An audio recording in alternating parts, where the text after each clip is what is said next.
Mine would be a repercussion of like childhood trauma or something, like something deep, like. Did you see Thunderbolts? Not yet. Was it good? It was decent. I was gonna say, like, in terms of y'all like, both said it was decent. In terms of like trauma, like one of the there are playable characters in the new character that Marvel fight too. Like Bob has some like trauma that triggers his ability. Speaking of trigger, you're watching. No, I wouldn't start off like that. Let me start. Speaking of Bob, speaking of trigger, you're watching BlurdDotRadio. BlurdDotRadio. What? BlurdDot. Look at the Pikachu. It's so cute. Yeah, shout out to Dozo Animations. He animated that. Hi, I'm your host for the evening. My name is Mike Stidham. Mike Stidham. Somebody mute that computer. I'll mute that. DJ Lokari is going to take over for a second. Baby, I'm ready. Yo, what's up, everybody? Good to see y'all. Shout out to all them ones, you know what I'm saying? Also, showing her face for the twice a year that she does that. We have Ash. Got him. I'm actually here. I'm blessing the people with my actual reality. I'm blessing in quotes. Yes, it's a blessing or curse depending on who it is. And I have soju tonight. So. Oh shit, pull it out. Oh Jesus. Is that Korean alcohol? You can buy that from a Korean I've heard store. very bad things about it. It tastes like syrup. I've had many nights of soju.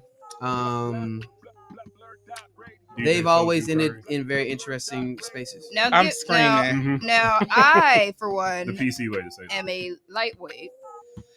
Why are you drinking? Go for and it. you just, oh Lord, she's just taking it shit. straight to the head. Is it Tastes good? like nothing. Was it? Tastes like nothing. Give it a shot. It literally tastes like nothing. Y'all not about to get me drunk on Beyonce's internet. Come on now. Listen, Kahari already told me. I was like, do you want like a drink? He I was like, very, nervous very adamant. It's only 12.5. That is high. It's only 12? Well, That is high. compared to the wine, 12.5 ain't that bad. the wine that I That's have, gonna get you messed up. Yeah, that's not a little bit of liquor. the wine, not a little the bit of wine that I have is usually like 13. But I granted, say- it's like a giant bottle. Anytime, and it's So over. you said- If it's over 5%, you gonna get messed up. For sure. Also, I just want to point out, you said, oh, it's 12.5. I usually drink 13. You're not going to feel the difference. You pretty. No, what I'm saying you're is gonna get like, ass drunk. to be fair, the bottles I usually get of my wine is usually like this big, and I'm only drinking like a wine glass, and this is Ash, what brand? La Gloria, Ooh. the peach mango wine. Oh, so you're a fruity kind of guava. I am. I need Okay. it sweet. I need not taste the alcohol. I like that too. I love all the calories. It's just gonna burn off anyway. Okay. Don't let this sweatshirt fool you. I ain't got no skin to me. Sure. Yeah. Shout out to Kenny. And shout out to Steve. Steve got like a whole ass job. Steve don't like us no more. Nah, I don't know if he Steve got a likes us job. in the He first prefers money now. The capitalist. I'm saying. It's just America. The way that we operate, like we do things for money. It's just, I can't. And purely for money. Purely. I'm just a capitalist. Fucks us all up. Listen. Hooray. Hooray for being traumatized by your society. Listen. Yay, shackles. Yeah.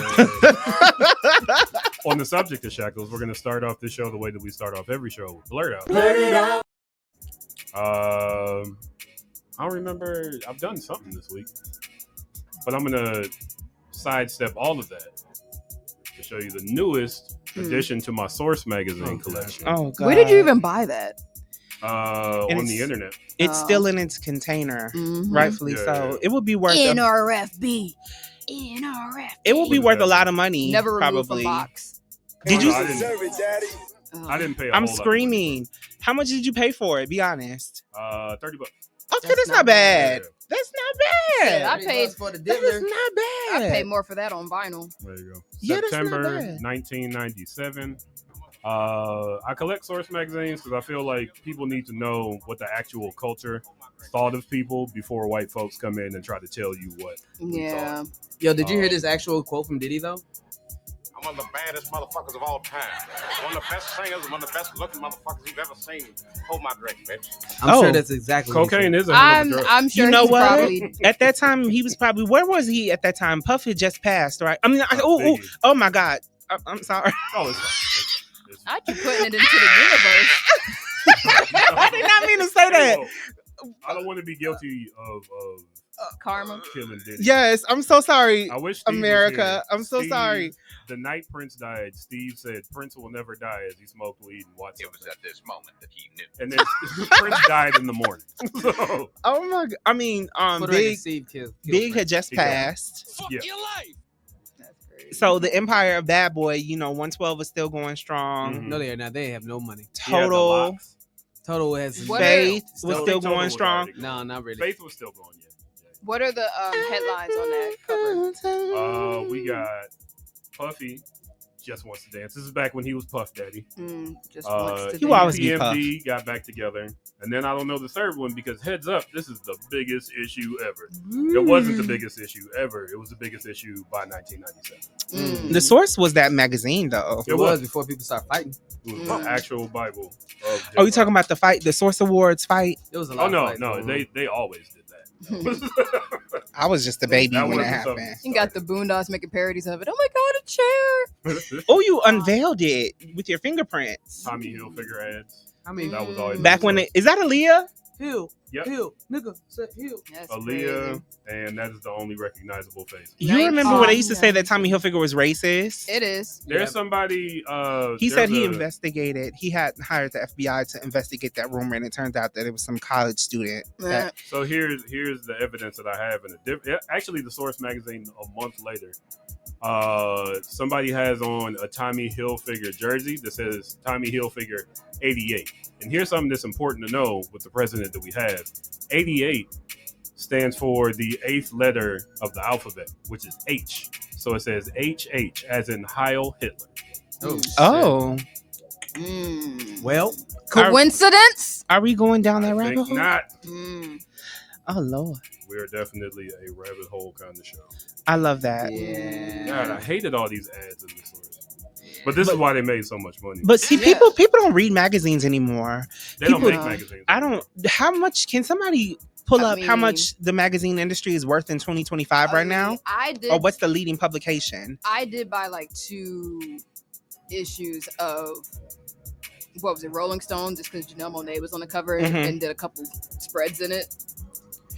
You put the right celebrity on the cover, they'll buy it. Oh yeah, yeah, I remember that used to be the thing. Like, sister to sister for women. Teen. What was the teen magazine? Teen Vogue. Teen, not for black kids though. Oh, I know what you're talking about. I What's can't the think of it. Tiger not Beat? Teen Vogue? Tiger Beat. There were a few. Oh yeah, Tiger Beat was the one. Tiger Beat. I think mostly and- Tiger If we had the Source, we had Vibe, we had 17 or some shit. I think. 7 Rap Pages. for black kids. Beat. what What is Tiger? it? The Beat or something? Oh my god! I think it was Tiger Beat. Like, When you used to take the Yeah. posters and you Salt used to and hang Pepper would be on the Yeah, cover all the Tiger Beat. time. You could Beyonce, unfold Destiny's the Child, and you used to be able. B2K was on the Yup, cover. My friend had her whole wall covered in B2K. poster. Let me see if I I'm can- gonna Black Google. Kids Magazine is what. I'm Black screaming. Kids Mag- Word up, Oh, word yeah, up, Word up. Jet, Mhm. Ebony. Everybody had Ebony. Mhm. You had an Ebony. Your grandma had an Ebony What was subscription. the? In the Was that the bathroom, tiny next to the one? toilet. Yes, Jet was the tiny the one. tiny one. It was What a was it, subsidiary of page Ebony, 36? if I'm not mistaken. My grandma had Jet. I know I had Yeah. Vibe. Vibe was my stuff. I feel like. And if you was grown and nasty, King. I had a couple. King magazine with the booty Good girls, old big King old magazine. booties. They had a Oiled up. Gabrielle Union. I heard Maxim. Diddy helped out with all those. Maximum You magazine. didn't- Maxim is still a thing. What about Sports Illustrated? A lot of That's straight still a men. thing. for sure. Was Is that still a thing? It still is. Well, I feel like Does they it still they, make they money? kind of Oh. transitioned over to the online now, Kahari, right? To answer Yeah. your question, the magazine industry is worth approximately $105.2 billion.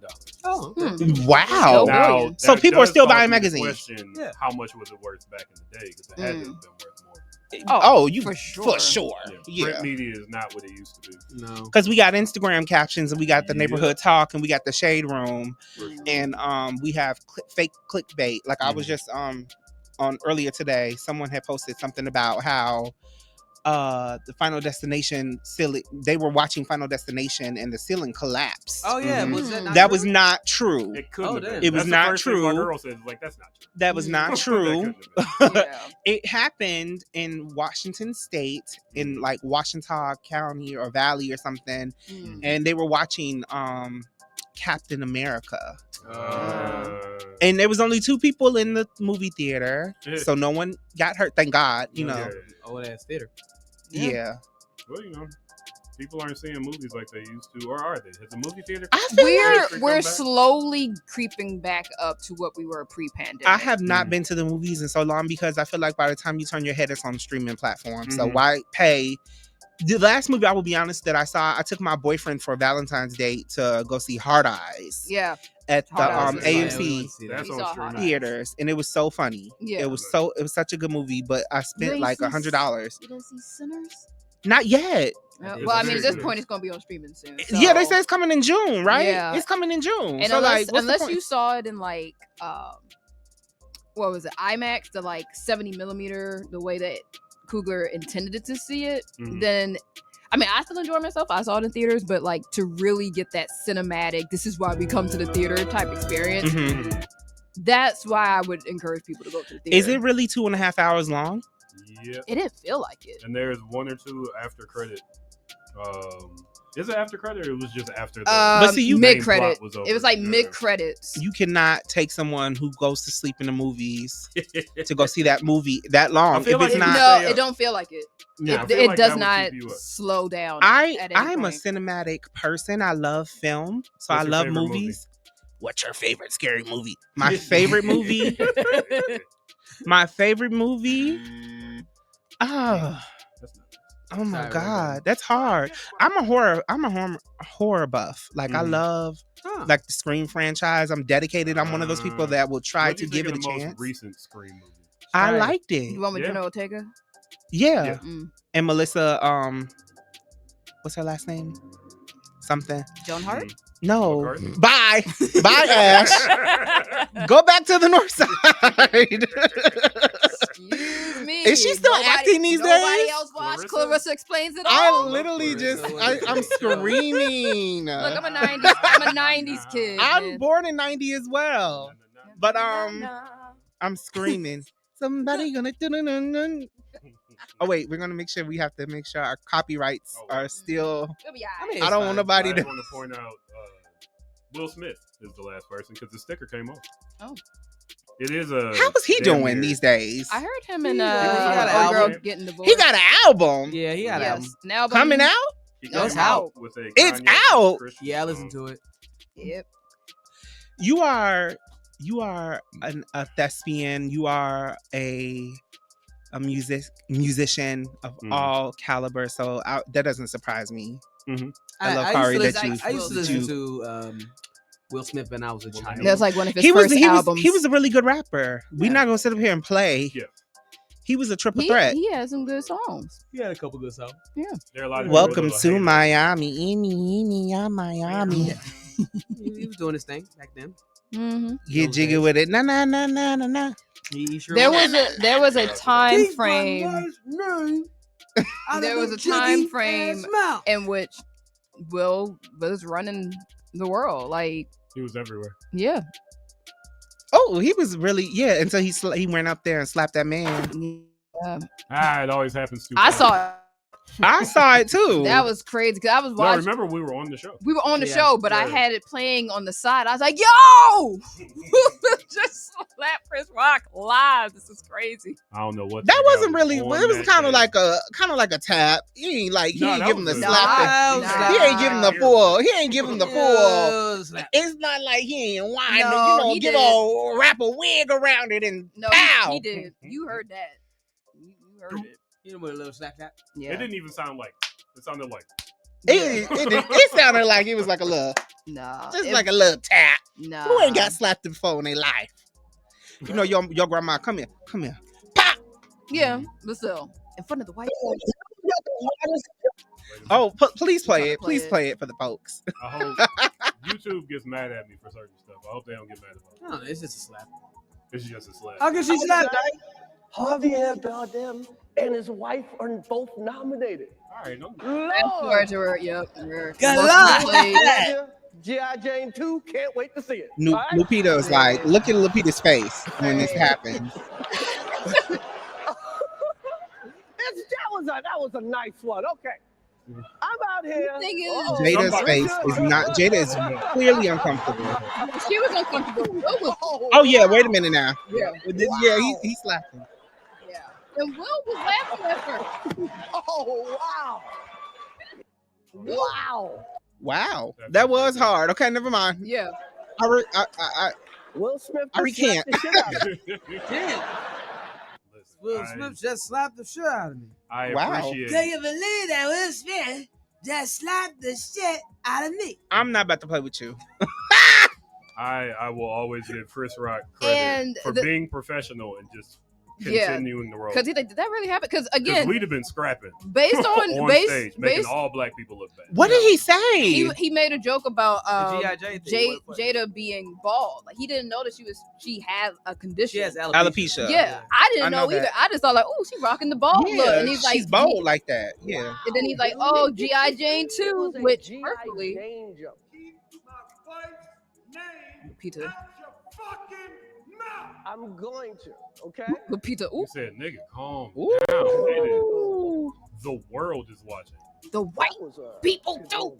And he got banned from the Oscars for how many years? For 10 years? 10 years. Something like that. It's 10 years. Dang, that's kind of tough, don't you think? I mean, how else do you handle such a faux pas like that? What's that? Jeez. Slapping somebody in public like that? Like, yeah, your work colleague. This is a work situation. Yeah, like because you can't necessarily fire him out of the industry. He'll be blackballed, and people aren't going to want to work with him. But on a professional level, this was a live broadcasted show. Hey man, you handle the way that Chris Rock did. Chris Yeah. Rock was like, okay, all right, calm down. We're going to handle this in court, but we're getting through tonight. Yeah. I mean, that was the biggest of football. Was he escorted out the building after that? No, because he accepted an award. They took it back, but he won. He won an What? Yeah, he You had won. can take awards back after you give it to somebody like After that? you slap somebody. That is shady. That was crazy The too, white because folks was like he like, slaps him and then comes back on stage sometime later to accept an award. Denzel pulled him off to the side, had his hands on his shoulders, talking to him. Wow. It was all bad. It was all bad. And that was supposed to be the blackest. That was the response to Grammy So White. Was that night? He said, "This is why we." Questlove did the music. Will Smith won Best Actor. I don't even remember what movie. One movie. I can't. If I'm tell the truth. Oh, Tell Him the Truth. Was the it? Concussion movie. Nah, Really? it was No, for it the wasn't. Venus Serena one. Yeah. Oh, King Richard. King Yeah. Richard. Mm. Because how I remember it's because Beyonce sung the main. Yeah. It feels so good to be alone. Yeah. It's again. Didn't know that she had a condition. I was looking. I was like, oh, for real? We doing a G.I. Jane too? I have G.I. Jane on DVD. Oh, actually. G.I. Jane is like that's his favorite movie. And that's what you said. She She said like- not. She thought it was an exclusive, an award exclusive Right. that she was oh, in. snap, for real? That they announced that she was gonna be in the next G.I. Jane I film. was so excited because like Demi Moore and G.I. Jane was so cool to me. She was bald. She had her Doing abs. chin-ups. She's doing chin ups, one arm push up. Like she was so cool to me in that movie. So I mean, it was already a corny joke. He didn't have to it say was that. corny, but it wasn't like disrespectful to me because Kinda. If everybody responds. yeah. Again, Everybody responds. if to he had respect. told me I was Yeah. gonna be in Wrong G.I. Jane 2, I'm like, oh my god, you like my head? Thank you. She was visibly uncomfortable. Yes. Watching it after rewatching it after being refreshed, she was visibly yeah. Because uncomfortable. Will at first was like, shit. Yeah. And then I think she saw his reaction, and I think he saw her reaction, and then I guess that kind of amped him up. Yeah, he probably This looked was over. after the Red Table Talk, right? Yeah. Mhm. Like and again, you can't. Was this before? So was this before This the was- whole what is it? What was the word that she used? Entanglement. The This entanglement was after. era. This Yeah. was tired of all Before? that shit. Was this before It was or After, way after Yeah. I believe it was after. the But entanglement? people were still talking about the fallout of us even knowing about their entanglement situations. So people were still They've like been saying that clowning they've been them. swingers for 100 years. Yeah, but then for them to Even when actually put it out there.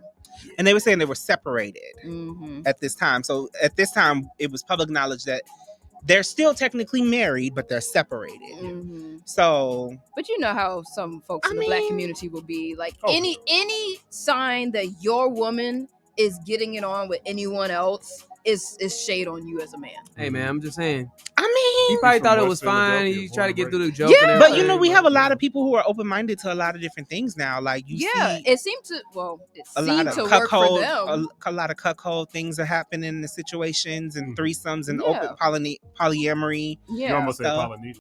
Oh. Polynesian sauce from Chick-fil-A. You know, yes. Dunk that in that Polynesian sauce, child. But the way he looked during it.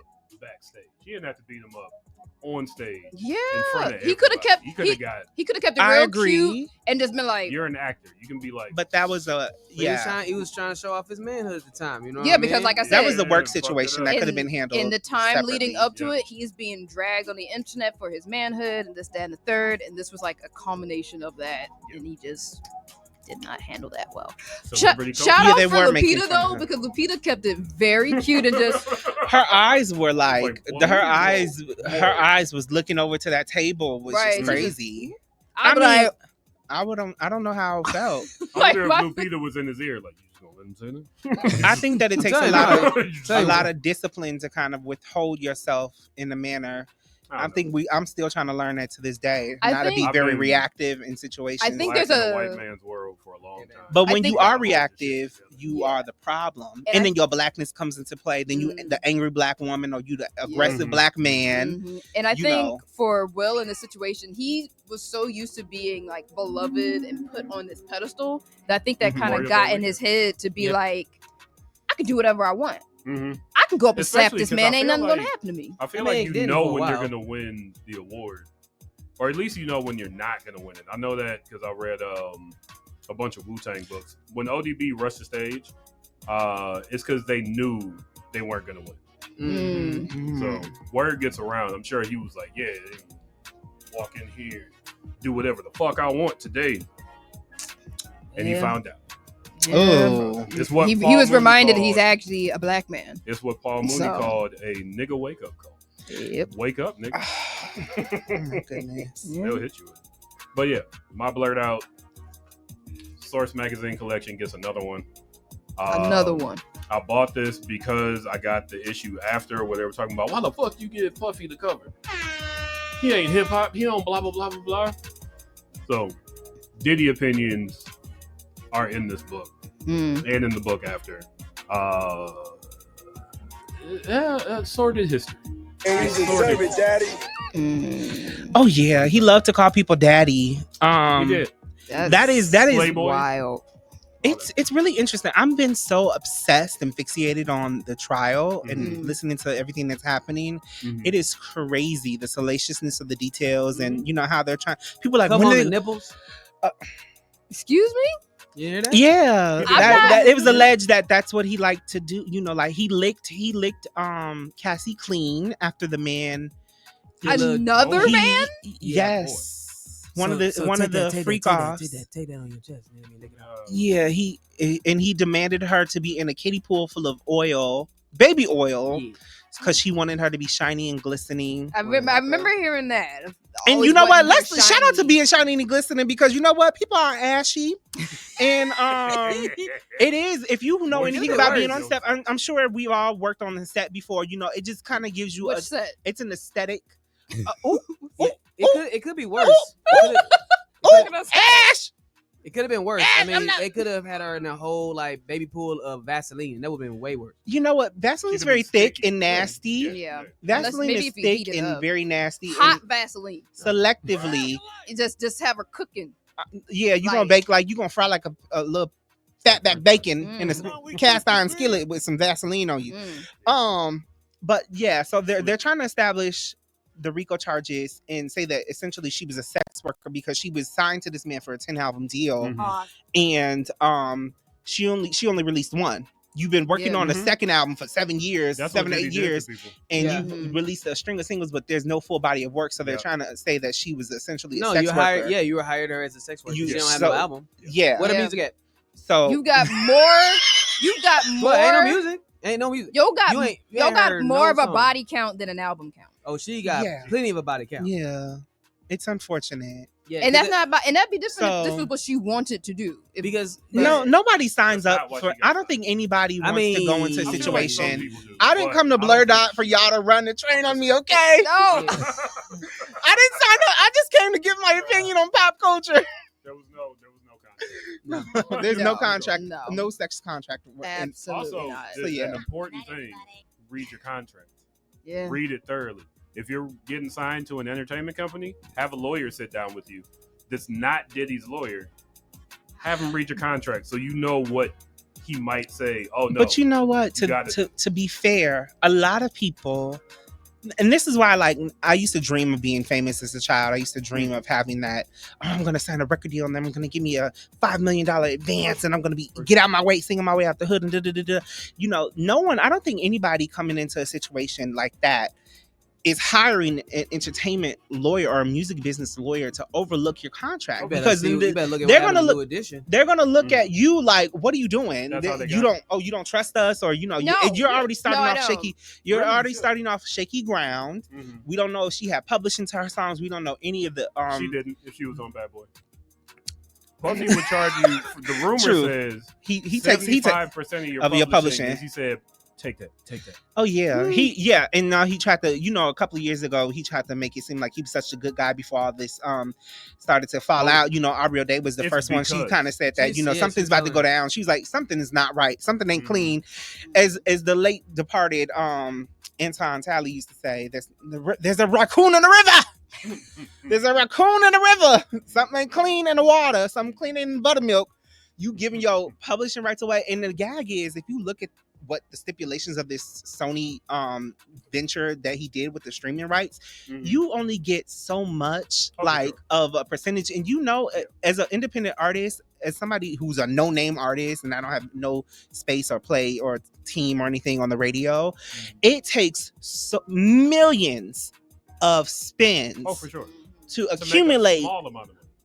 Anything. So Aubrey was on the podcast, and she said, she was like, oh, this is like, y'all need $200. I'll give it to you right now. Do not sign this contract, because you can't publicly, once you sign that contract with the venture that he stated, you cannot speak disparagingly about him. You can't speak disparagingly about his mama. You can't speak disparagingly about Atlantic. You can't speak anything disparaging about Bad Boy. You can't say anything bad about his children. You can't say. She was like, I'm not signing none of this shit. So Aubrey has been on his neck since he publicly fired her since 2009.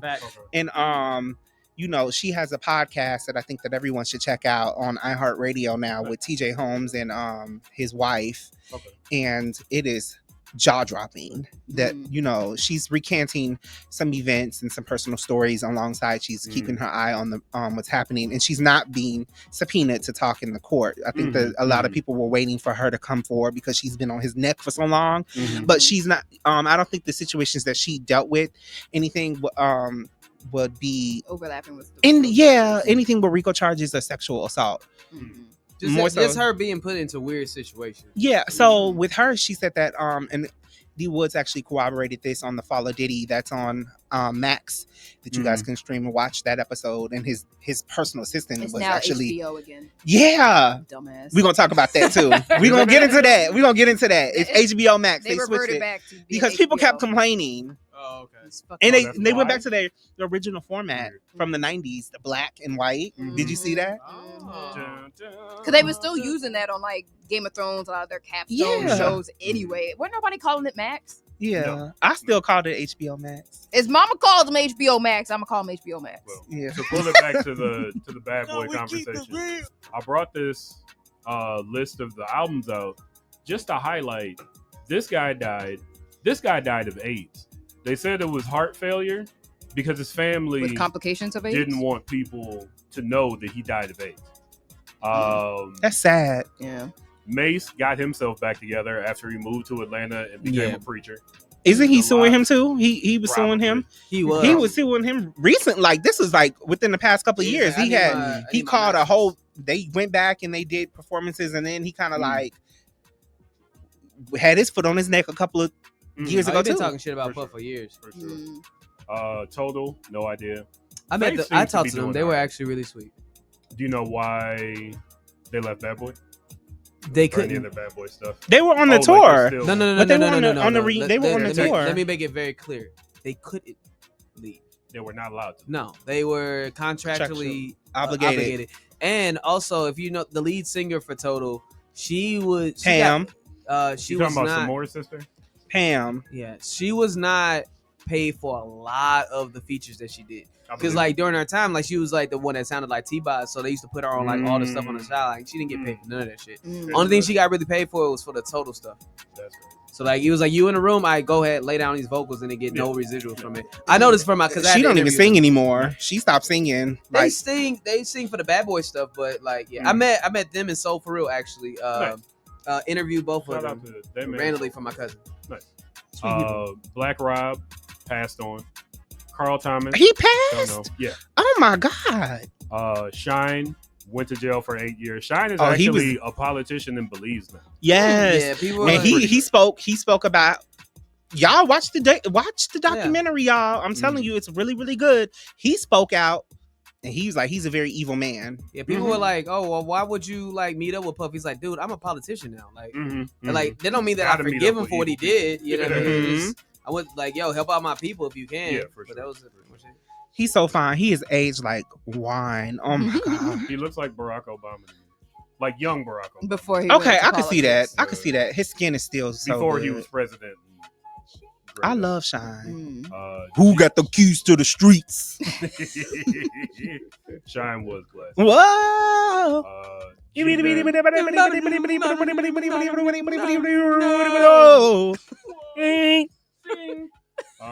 Can we play that, DJ? We DJ, can. hello, Kahari. Can you On play that, break. please? We get I can't, knocked we'll get- all we'll- the time. We get knocked far too often. G-Dep went to jail for murder. Oh my God! Was it a hit? So you think it's a curse, Mike? Is this what No, you're? I think No, I Well, think he are you does it insinuating all that it's a strategic. bad boy curse? I You know think- that's a real thing. The bad boy curse? A bad boy curse. Yeah, anybody who goes on his label either dies, you Don't strung get out, paid. you Yeah. don't get paid, you It's the music destitute. industry. I don't think that's a curse. I think that Bad Boy came up under, wasn't it L.A. Reid and all those folks? A lot of their artists are broken dead Mm. because they took all their money. Who's worse, Death Row or Bad Boy? Bad Boy. That is tough. Because like I don't both of know. these, They both- like I mean, just listening to the record Death label Row. names, Death Death Row, Row did some fucked Bad up shit Boy. to people. in But the who's studio. still on that roster? Death Row. Death Row? Yeah. Snoop owns Death Row now. I don't know who. Do it. Snoop himself. And who signed the under Dog Snoop? Pound. I don't know who else, but I know he was trying to get everybody the money that Suge didn't pay them. Oh, that's nice. He also performed for Donald Trump. Yeah. Yeah, Yeah. he did, and The didn't give music no fucks. industry. That He man- didn't give no fucks because The he was music just. It was like industry literally ain't clips about him talking shit about Donald Trump, like a Right, couple like years ago. a year prior. Now you Yeah. shilling for him, like sir. I mean, We invented the remix. I don't give a damn how much money that dude giving me. no thanks. Yeah. I can't Aubrey do that said to that. black She said, "Can you name a single Puff Daddy song where he's not No. there's no feature?" people. No, you can barely do that with Dr. Dre. Like these are two people that don't write their own music. They're producers. Yeah. That's the point. Stay in the background, put the things together, and Mhm. make the hit that way. You ain't got to Yeah. be on there. It's like DJ Khaled. Yeah. Move to the back. I'm screaming. Yes. Like Same I type of literally thing. was watching something. DJ Khaled. We're the best. Somebody- Who's we? Who's we? DJ I'm Khaled. screaming. It's not Palestine They were like, "What?" because he's talked all this shit about being Palestinian. Has not piped up at all. Oh. Has not piped up at all. Mm, Your Palestine. people He's are not being gonna blown say to hell. anything. Mm. What do you want him to say? What would be the expectation? Stand up for your people. Say like, hey man, this is bad shit. This is the biggest human atrocity of our time. Of really since Bible times. Like, Mhm. this is worse than a lot Biblical, of shit. yeah. If you got family there, reach out to your family. Maybe he's doing things behind the scenes, but Mm. you got a platform. Mm. If I'm from Cleveland, Ohio, if Cleveland started getting fucked up and I'm a celebrity, all right, listen, I got this much in investments. How much can I put together? Because they're going to take all my money away. Let me build this little nest egg and then start saying, this is fucked up. Mm-hmm. These are all interconnected. So many of the problems in the world right now are interconnected. Mm-hmm. If you start talking about it, maybe all those people that love you wake up to what's happening and see how all this is interwoven stuff. Mm-hmm. When your people are being stricken by pure evil like that, and you're just, I can't say nothing. It seems like a choice after all. Yeah. You can only hope that he is just moving in silence. I really and hope so. They just saw him. Her He was real G's moving silence like lasagna. Screaming. They're making fun of him online right now because he's running the same speed as Ashton, the Ashton 4 a.m. banana peel bottle water guy. You talking about Snoop? No, DJ Khaled. Somebody named. Oh, I saw that. So he was running alongside Ashton. They said, "How are y'all running the same speed?" Wow. They were and he's like, "You've been on the weight loss journey for 10 years and you have not lost a pound." Can we just be happy that he's running? Come on now. I mean, baby steps. That's all I'm saying. But he signed a deal with like a multi-million deal with Weight Watchers. So like, hey man, Dr. Umar. Shout out to running school. Weight Watchers is effective if you count your calories. Yeah, but if you don't stop. Yeah, counting calories doesn't work for everybody though. It's like I take ginkgo biloba for my memory. God bless you. I didn't. The funny thing is, I also used to smoke weed every day, and I was like, "Why can't I remember that?" Weed every day because I smoke weed every day. Like you can't. If you're going to count your calories, you got to eat less calories too. Mm-hmm. You can't just keep the same lifestyle up and expect to change. He can get the back. Well, he's rich. He can get the lipo and the gastric bypass. Women gonna be with him regardless because he got money. And disappear and then be like, I lost 200 pounds in a year and come back and get those weight loss shots. Have a new single on the top Billboard charts. I'll tell you this: if DJ Khaled loses weight, he's gonna be one of them people like Oprah with the lollipop head. Some people are supposed to be big. I'm screaming. Not the lollipop head. Some people are genetically big and your bones reflect it. It's very true. Oprah Winfrey, Al Sharpton still looks like a lollipop because he was supposed to be. He lost too much weight. He looks sick. He does. He lost so much. He wear little suits now, and his head is so big. Yeah, just huge. Yeah. Shout out to everybody. But he's still fighting a good fight. Yeah. God bless him. Yeah. Shout out to Sharpie. He came to my church. Nice. What, today? Not today. I almost got his autograph once. He was like, "You got a pen?" And I was like, shit, I don't." He was like, "All right." Ain't he a politician? Why don't you have a pen? Oh, why didn't he have a pen? Well, he gonna shank somebody? Ask God. Businessman. What do you want him to shank somebody with the pen? The nigga didn't have a pen. I'm just saying, you a politician. You out here making business moves. How many shots of soldier you had just going off on this nigga's pen? I'm screaming. I'm just saying, if you're a businessman, you should have a pen on you. You never know when you need to sign a check. Oh my goodness! Thought that you just wanted a selfie or some shit. He's like, "You want me to write on something?" So I was this close. Maybe a marker, not a pen. Something. You know who you are. You know people gonna be asking you. I mean, I've carried a pen ever since. I think I got a pen in my pocket. Well, you know now. I got one. You wouldn't be scared of it busting in your pocket and leaking all over your stuff? I wear black pants. Oh. You said what's busting in your pants? I said the pen. Y'all so nasty. And with that, busting and glistening and baby oil and sets and lubricant. 1,000 bottles of baby oil and lubricant is crazy because the lube is expensive. First and foremost, okay. Premium lube as a gay man. Listen, I'm not spending over $12. So I know Diddy got the good stuff that's probably from overseas, like the Korean lube or something. It's just crazy. Korean lube is probably he got like, Johnson & Johnson, you know. Johnson & Johnson don't make lube. It's Swiss Navy. I just feel like Wet Diddy, Platinum. like one of them like dudes that would just use Johnson & Johnson. I want all the Johnson & Johnson. You know what I mean? They got some good baby oil. Not the kind that give you cancer though. I like the gel. I like the cocoa gel. Yeah, I use the that cocoa smells gel so good. And the baby oil gel. That's what I use. What's your favorite scent? Put us back on track real fast. Sorry, y'all. Just trying to educate the people on being moisturized. Okay, you know? It's the summertime. I'll tell you what. Ash got him. Blurt it out. Go for it. Okay, well, I'm not blurting out about baby oil. You just gonna do that during my blurt out. Your blurt out was over. We were moving on. What have I done? I've done a lot. Last weekend, I know, and I blurted out to you off screen. But last weekend, I went to ASIN. This weekend, I went to DibsCon. That's DePaul University's one-day How's that anime spelled? convention. DIBSCON. Okay. So like it says. Yeah.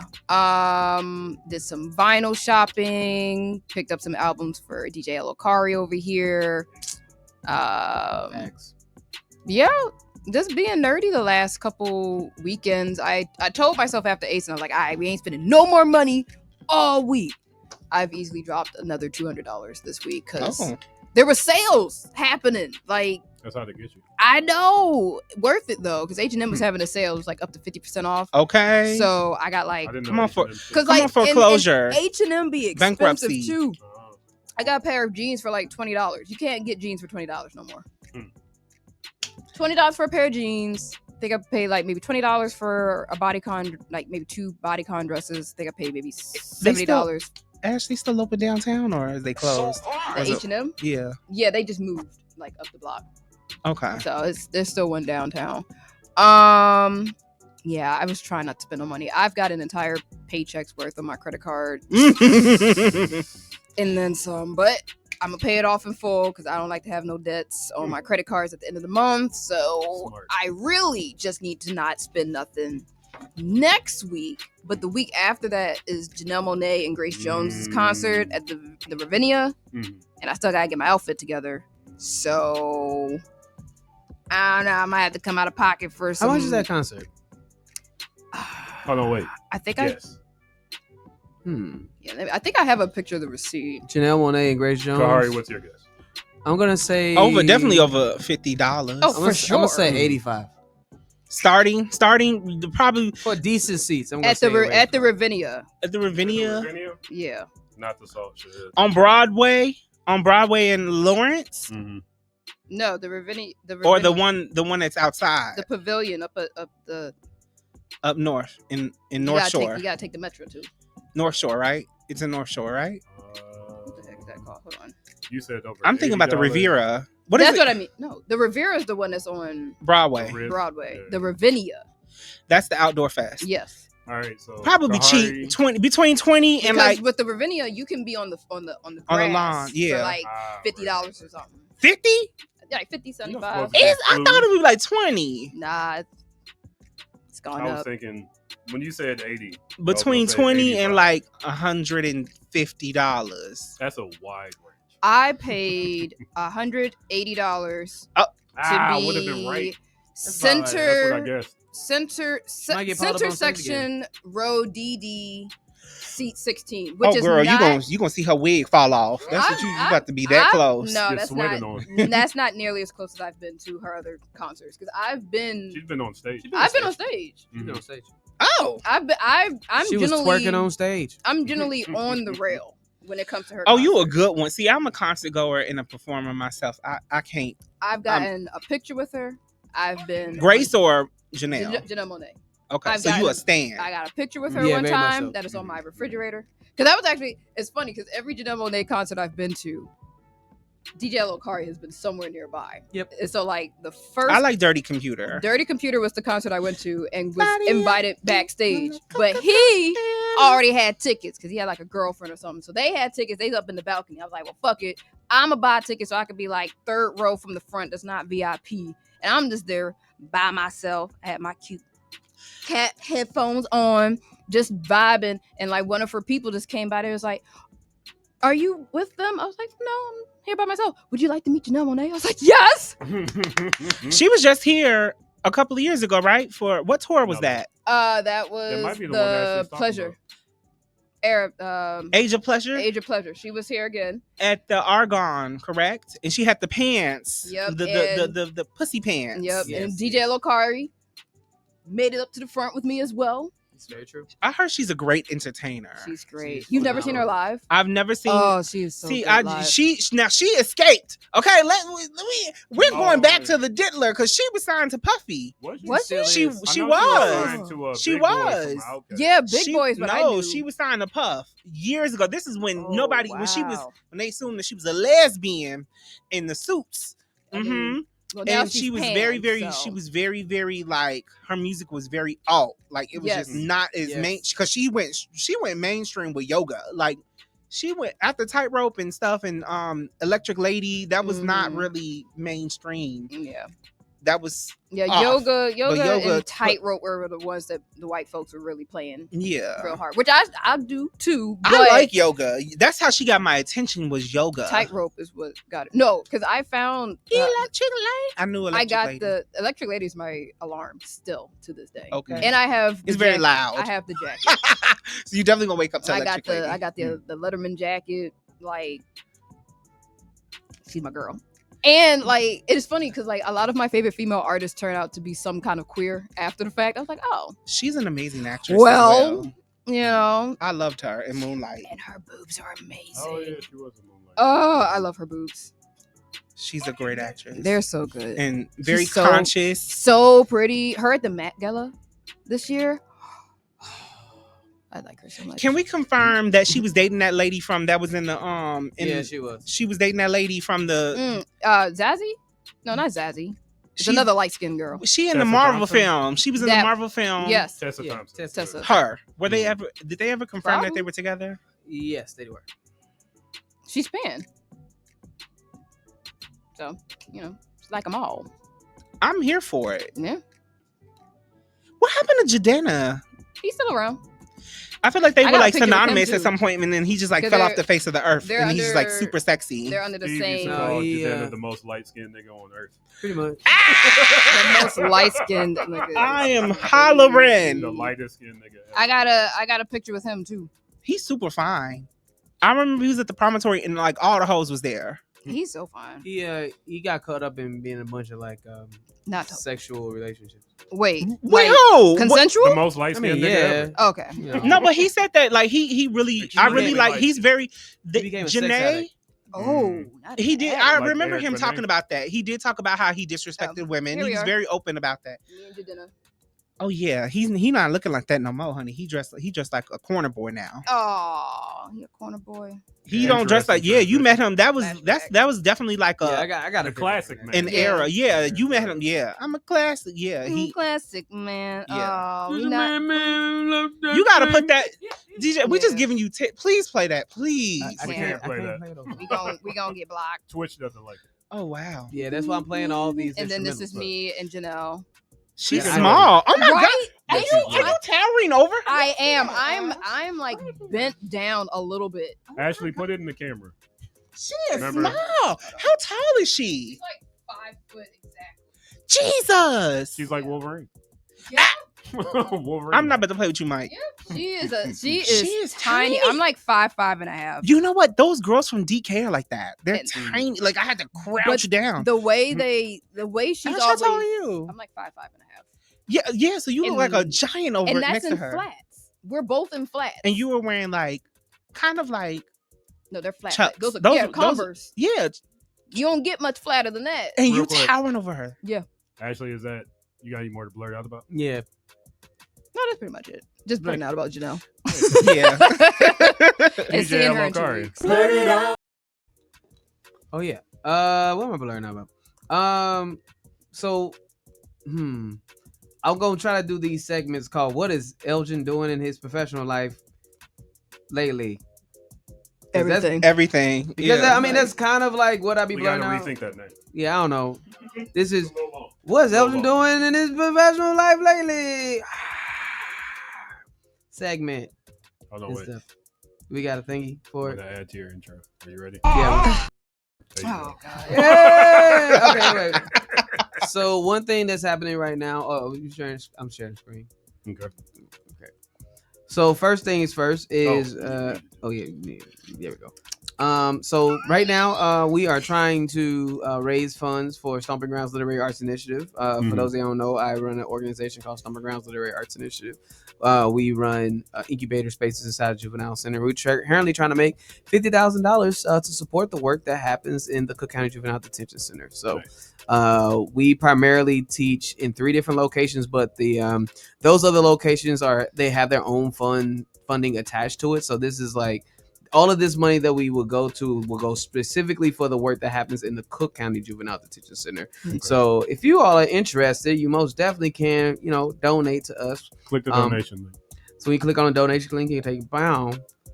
Share this tab instead, and then you can go here. Shows you exactly how to donate. You click to give, and then share this tab as well. And what exactly are you teaching the youth in these centers? Absolutely, I'm glad you asked. This is not a setup. I'm like genuinely curious. So we teach visual arts, creative writing, audio production, but we actually have in here what this actually supports, which is expanding the creative writing workshops that we have, visual arts, getting us teachers that can come in and teach. So like this actually, if the internet works, you can see some of this work that's done by. We can see it better before you click on it. Yeah, I'm like, gracious, man. Oh, there you go. Oh, bam, that's so weird. So yeah, we had a comic books class. This was actually done in Nate's class. That's some pretty good figures, right? We have submitted over 27 poems this year for the Gwendolyn Brooks Poetry Festival. These young people also have their work being recorded as well too. So yeah, you will continue to be able to support the type of work these young folks are doing. That's really good. And even if some of these young folks have passed on, you know what I mean? Like this work does still go to support their families, stuff like that. So just teaching tangible skills. Also, that copy of Locked Achievements, which is our first exhibition catalog, has been handed out to over 30 of Chicago's most talented artists. That's actually 3-time Grammy Award winner Jay Ivy. For those of y'all don't know, Jay Ivy was the dude that did the poem at the end of Kanye West's song Get Up, I Get Down, that song. Nice. When it comes to being true, it's true to me. Yeah, Hey, how do you feel about Kanye now? Don't answer that. We ain't gonna have to worry about that. Look, man, it's not enough hours in the day. It's just business. Yeah. It's just we business. can't talk about Diddy and Kanye. So it's heavy.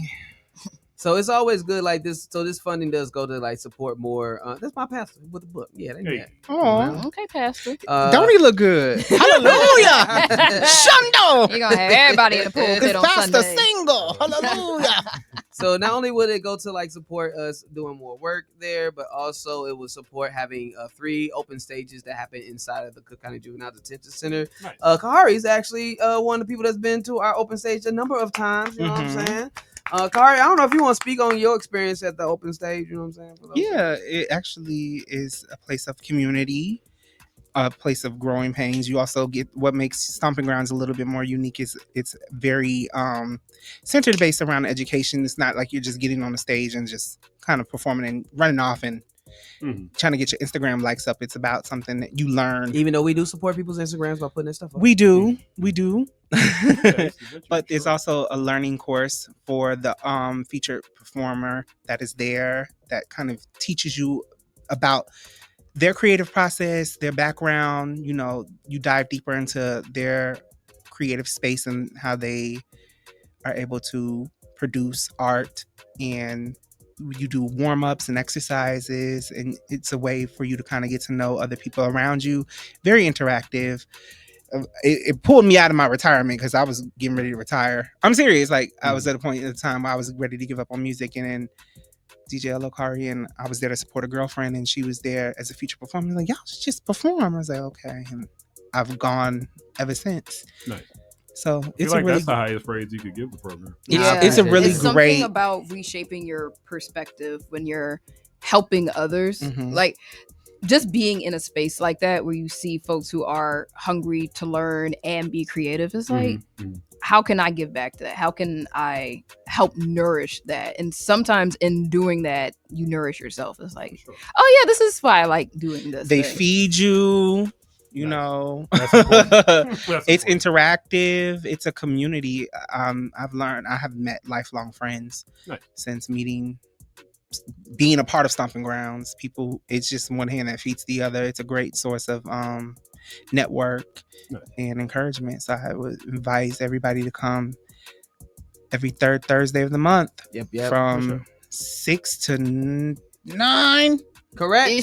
It do run late sometimes. Not super late though. It's never. I try not to. It's never run. It's never run past 10 o'clock. It's never run past 10. You definitely get home at a decent hour. Not as long as some of these after work hour events you sometimes have to go 3 o'clock in the morning. You singing and croaking to the bar.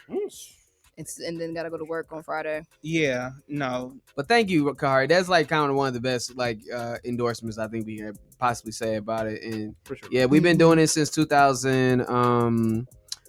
17, and it keeps getting better almost year 10 years. Almost 10 years was wow. And then also like we do it at least 3 times inside of the juvenile center as well too. So this will help out for us to continue to put inside of juvenile because we spend a little bit more for the version that happens in the juvie. Also, it would help us get your funding will go towards getting more of this music mixed down. So we do make professionally mixed songs for each one of the young people that come into our classes in space. Just to give you a little bit of example, like here I can play a little. There you go.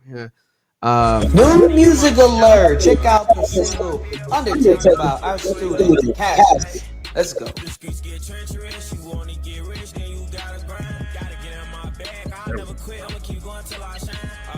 So each one of these songs gets professionally mixed down through a sound artist by the name of Psy Music. And yeah, it usually goes for about $50 to $70 a song and whatnot. That's not bad.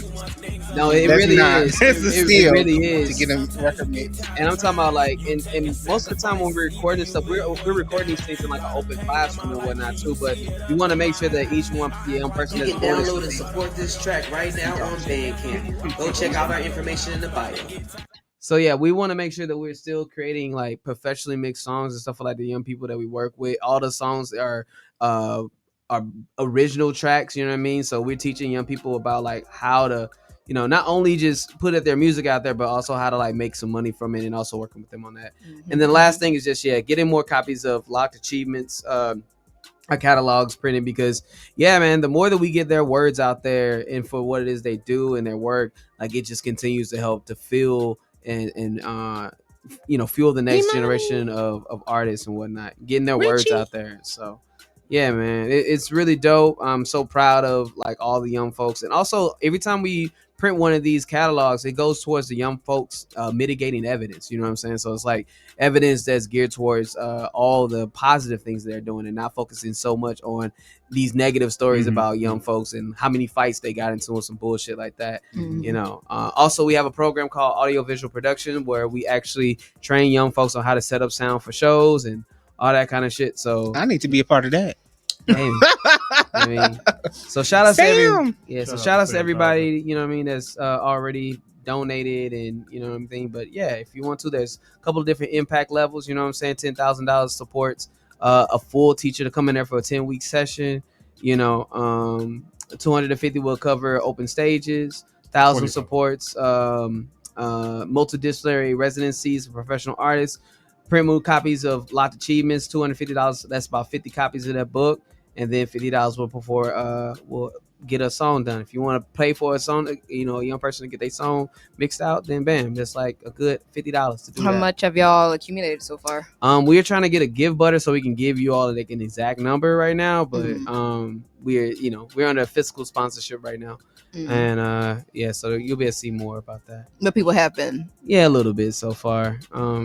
Be sure to slide that in my DM so I can share. And when I get paid, I can throw a little coin up in there. Especially too, if you can find like organizations that like, you know, they got to do their yearly donation, whatever kind of thing. They're like, oh, we need to donate to somebody. Yeah. Well, we could do that. And it's not like it's going for a great cause. Yeah. I appreciate that. It's not. So yeah, I mean, like here. So yeah, if you guys want to find that, you can find the Impact Goals. Share our information on our Stomping Grounds Instagram page. Is that pinned to the page? It is pinned to the page. It's the first thing in there, right next to Jay Ivy. You know what I'm saying? There it is. Other than that, I mean, the other thing that Elgin's been into on Elgin's tour of things. Shout outs to Elgin's tour of things. Tour of things. Yeah. Okay. That was better. Elgin's tour of things. The album coming soon. Okay. So shout outs to the dope the function. I just did that over the weekend. It was improv, stand-up comedy, dance, headed up by my homeboy Lass and whatnot. Here, show a little clip. Hey, does this work? Saturday, May 24th. I'm gonna be DJing live at the function, man. All going down tonight, man. It's gonna be improv, it's gonna be comedy, it's gonna be games, it's gonna be dancing, man. It's all going down tonight. And you know my boy Zion Ali is gonna be hitting the stage, man. It is all going down tonight at Surge Pool Hall, man. It's going down in Logan Square. Let's have some fun tonight. Can't wait to see you all tonight. Let's go.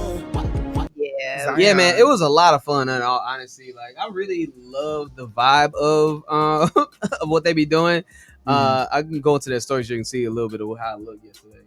But yeah, man, it was a hell of a lot of fun, man. Like we had, they tried to make it seem as organic as possible. You know what I'm saying? Like bringing in like different dances to help keep like, you know, they had house dance, they had crumpers, they had like different types of comedians instead of just being like regular stand up and stuff like that. But it was a vibe last night. It was the first time they did it. You know what I mean? Your boy was on the ones and tizzles. You know what I mean? Doing his thing. You know, in his white. But overall, it was a really good time. Shout outs to the Living Single improv group. They called your boy out. Did not rehearse shit. You know what I mean? You had to get on stage. We can hear us. You not whisper. You became a part of the show. I don't know how. Break, okay? Break and then improv. Yeah. But people practice improv. A little bit, you know what I mean? Like, get me prepared, you know what I'm saying? Thank you for coming here to the first ever funk show! To be real, if you muted that, it looked like you was. 22nd years old, Jerry! Come on! I'm too late bloomer, okay? Like, I like how they thought I was 27 years old, even though I'm pushing 40. It's come on, good kid. You know what I'm saying? Hey, it was a good time. Oh, that was the crumper. I haven't seen something in years. Yeah, I'm from LA. Going down. The song that they want to play is called Holy Rock. It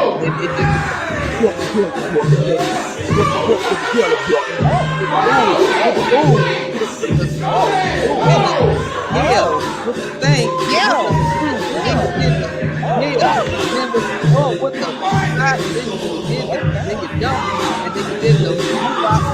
coming back with the top.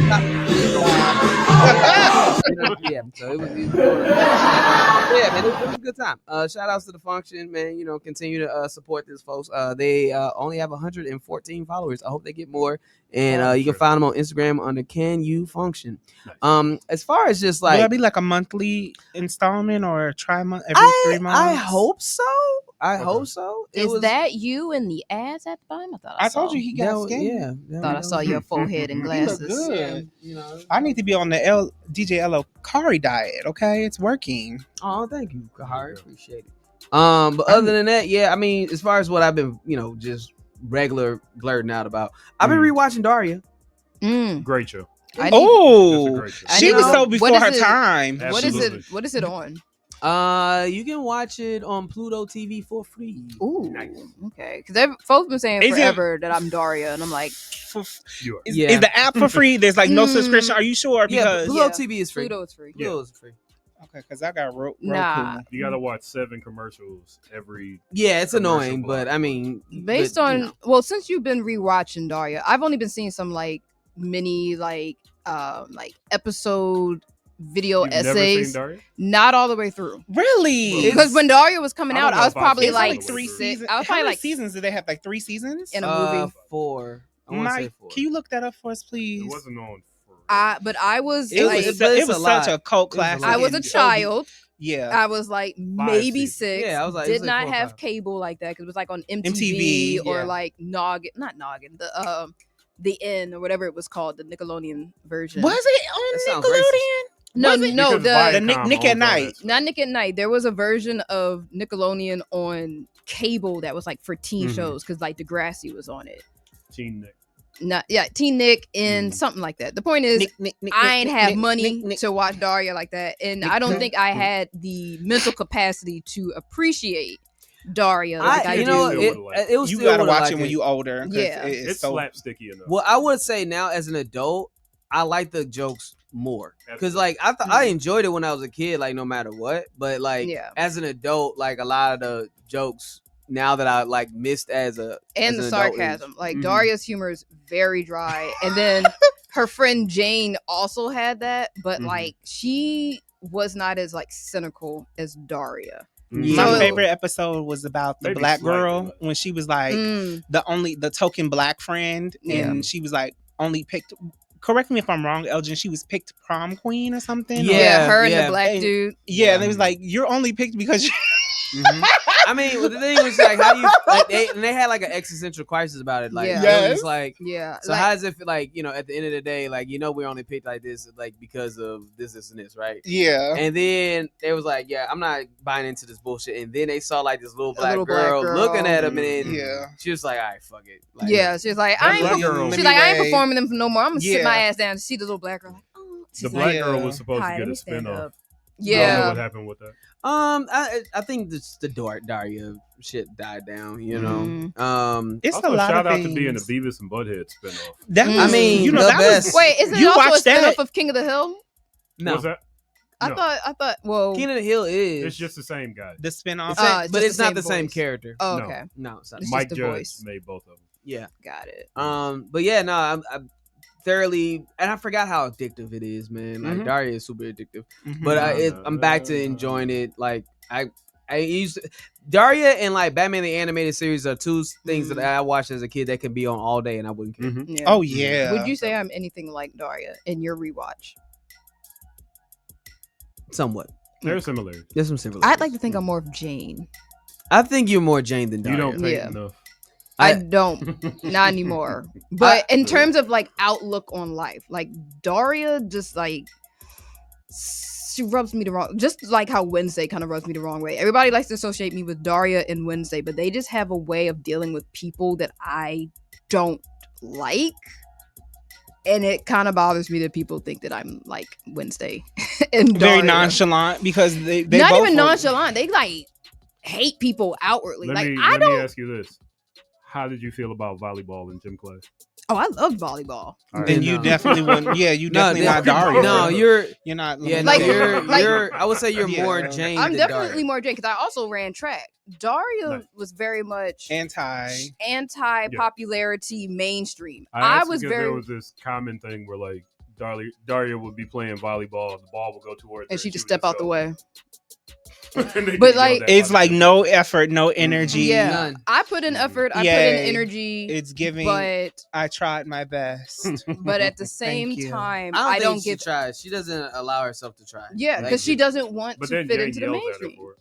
Because like Mike, your Daria's example was perfect. Daria's a bit that is very on brand. Yeah. Like the girl in like.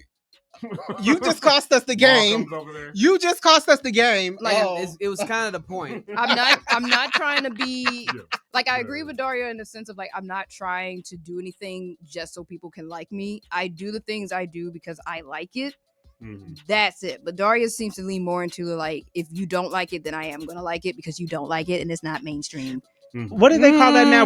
We have that. She's just cynical. Somebody who's cynical. Yeah, very cynical, contrarian. Her sister reminds me of my sister though. Like their dynamic reminds me of me and my sister. She couldn't stand her sister, right? Because her sister was trying to. She had like this thirst for popularity. And she was more likable, and Daria couldn't. She resented that. I don't know if Daria resented it. I think she more pitied her sister. Yeah, because it's like she didn't even try to be smart because to be smart was not cool kind of thing. And that's kind of how I feel with my sister. I just think that you should just try harder. Yeah.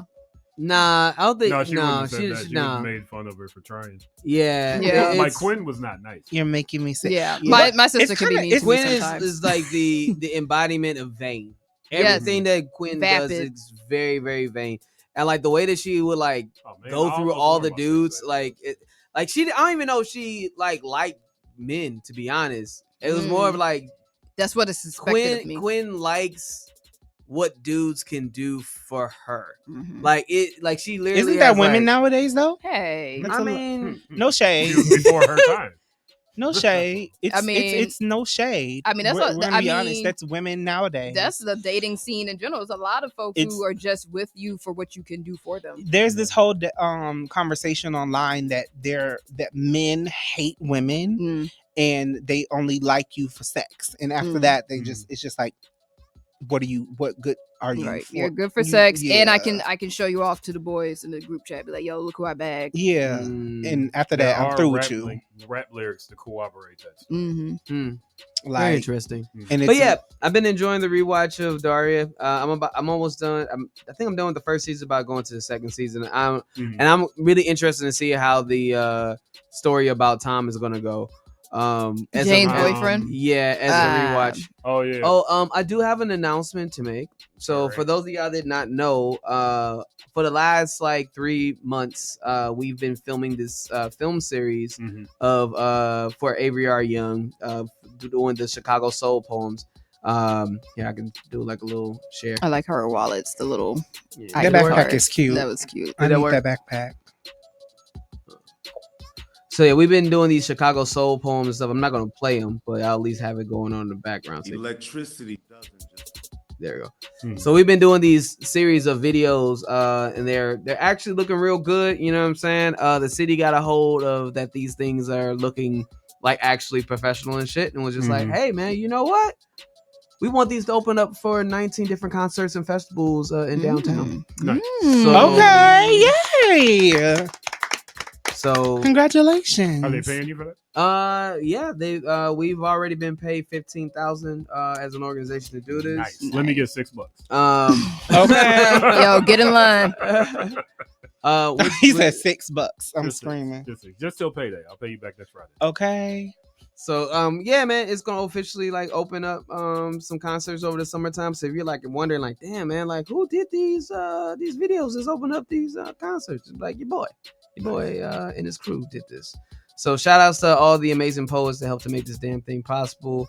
Because of course it wouldn't be happening if it wasn't for y'all dynamic performances and stuff, and my amazing team of Purple Tokyo, DJ One Solo, Aran Kabashi, Moel Michael, and our youngest member Cassius and Charles to make this happen. So shout out to all y'all. We are all a part of this project and just super excited about this thing. Oh, and I got records in my haul. Okay. Okay, so the haul of the week. First, I got. Is that Kanye? Thanks to Ashley. We got Yuma, which I'm really is the name of this album is a Son of the Sun, which is actually one of my favorite albums of all time. For those of y'all that are fans of Nuja Best, like this is one of the like dopest albums. I listen to this one like on the almost on a daily actually. How much does that say? $50? Yes, 60. Jesus, $59.90. It's a Japanese import, so those albums are very rare. You do not find them in America very easily. It's actually a miracle that it's actually in America, so it's, that's kind of a lot. I've only seen 2. I have one, and now he has one. Wow. Yeah, it's not a lot. They're very rare. So dope. Thank you, Ashley, for getting that done. Yeah. Also, went to Reckless Records and got Mayi Jordan's album. This is called The Space in Between. It's actually one of my favorite albums. Also, which is I couldn't believe they had this one too, which is pretty dang on dope. If you're not into, it's the only OVO artist besides Drake that I listen to. This is one of his really good albums. Fun fact: the song "You" inspired the style of what I use for my song "The Experiment." Nice. So yeah, it's a great album. Kahari, when you turn your head away from the mic, your volume drops significantly. Okay, sorry about that. Yeah, dope album. It's one of those albums I can say is flawless. I don't have any song on the album that I don't like. I think the only song I don't like the most is the one that has Drake on it. Interesting. I'm screaming. And also a very rare feat. Come on, Whitney. Everything. More than I Want to Dance with Somebody. Yes, this is the best of Whitney Houston album. The Queen. Let me be very clear. The songs that are on this album are not easy to find on vinyl. Which is weird. At all. Like, at all. You can find I Want to Dance with Somebody, but you can't find none of the other shit. Like, Whitney's, every time they get a Whitney album, is usually gone right away. So, like, just understand. I'm going to tell you, let me give you a little bit of the track list for this. This has, You Give Good Love.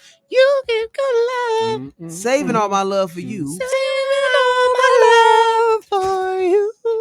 It has, How Will I Know? How will I know if he really loves me? Greatest Love of All. Because of great trust. I Want to Dance with Somebody. I want to dance with somebody. If I Didn't Have It All. I don't know that. Yeah, I don't know that. So one. Okay. We just got a deduction on all of our black cards. At least we're not fake. At least we're not fake. I don't know that one. So Emotional. shit, no baby. Yeah, I might know it if I heard it. Yeah. Where do the broken hearts go? Where do broken hearts go? Yep. Yeah. I'm your baby tonight. I'm your baby tonight. You gotta do I'm giving you everything. Come on. Ecstasy. I'm your baby tonight. You gotta. Okay. All right, and then this is side C. These are all the heavy hitters, which is All the Man That I Need. Which, You're all I need. Okay. That was the one right there. She was screaming real which good. is followed by I Will Always Love You. And I will always love you. I will always love you. Is this live? Is this her live album? No. Oh, the Just live crazy. album's probably Yeah. really No. good. And that's the thing. Live albums are easy to find, Uh-huh. but not of just Not the the recorded ones. tracks. Yeah. So again, just understand, like this is a very rare album. And it also has I'm Every Woman on here, and I Have Nothing. Ooh.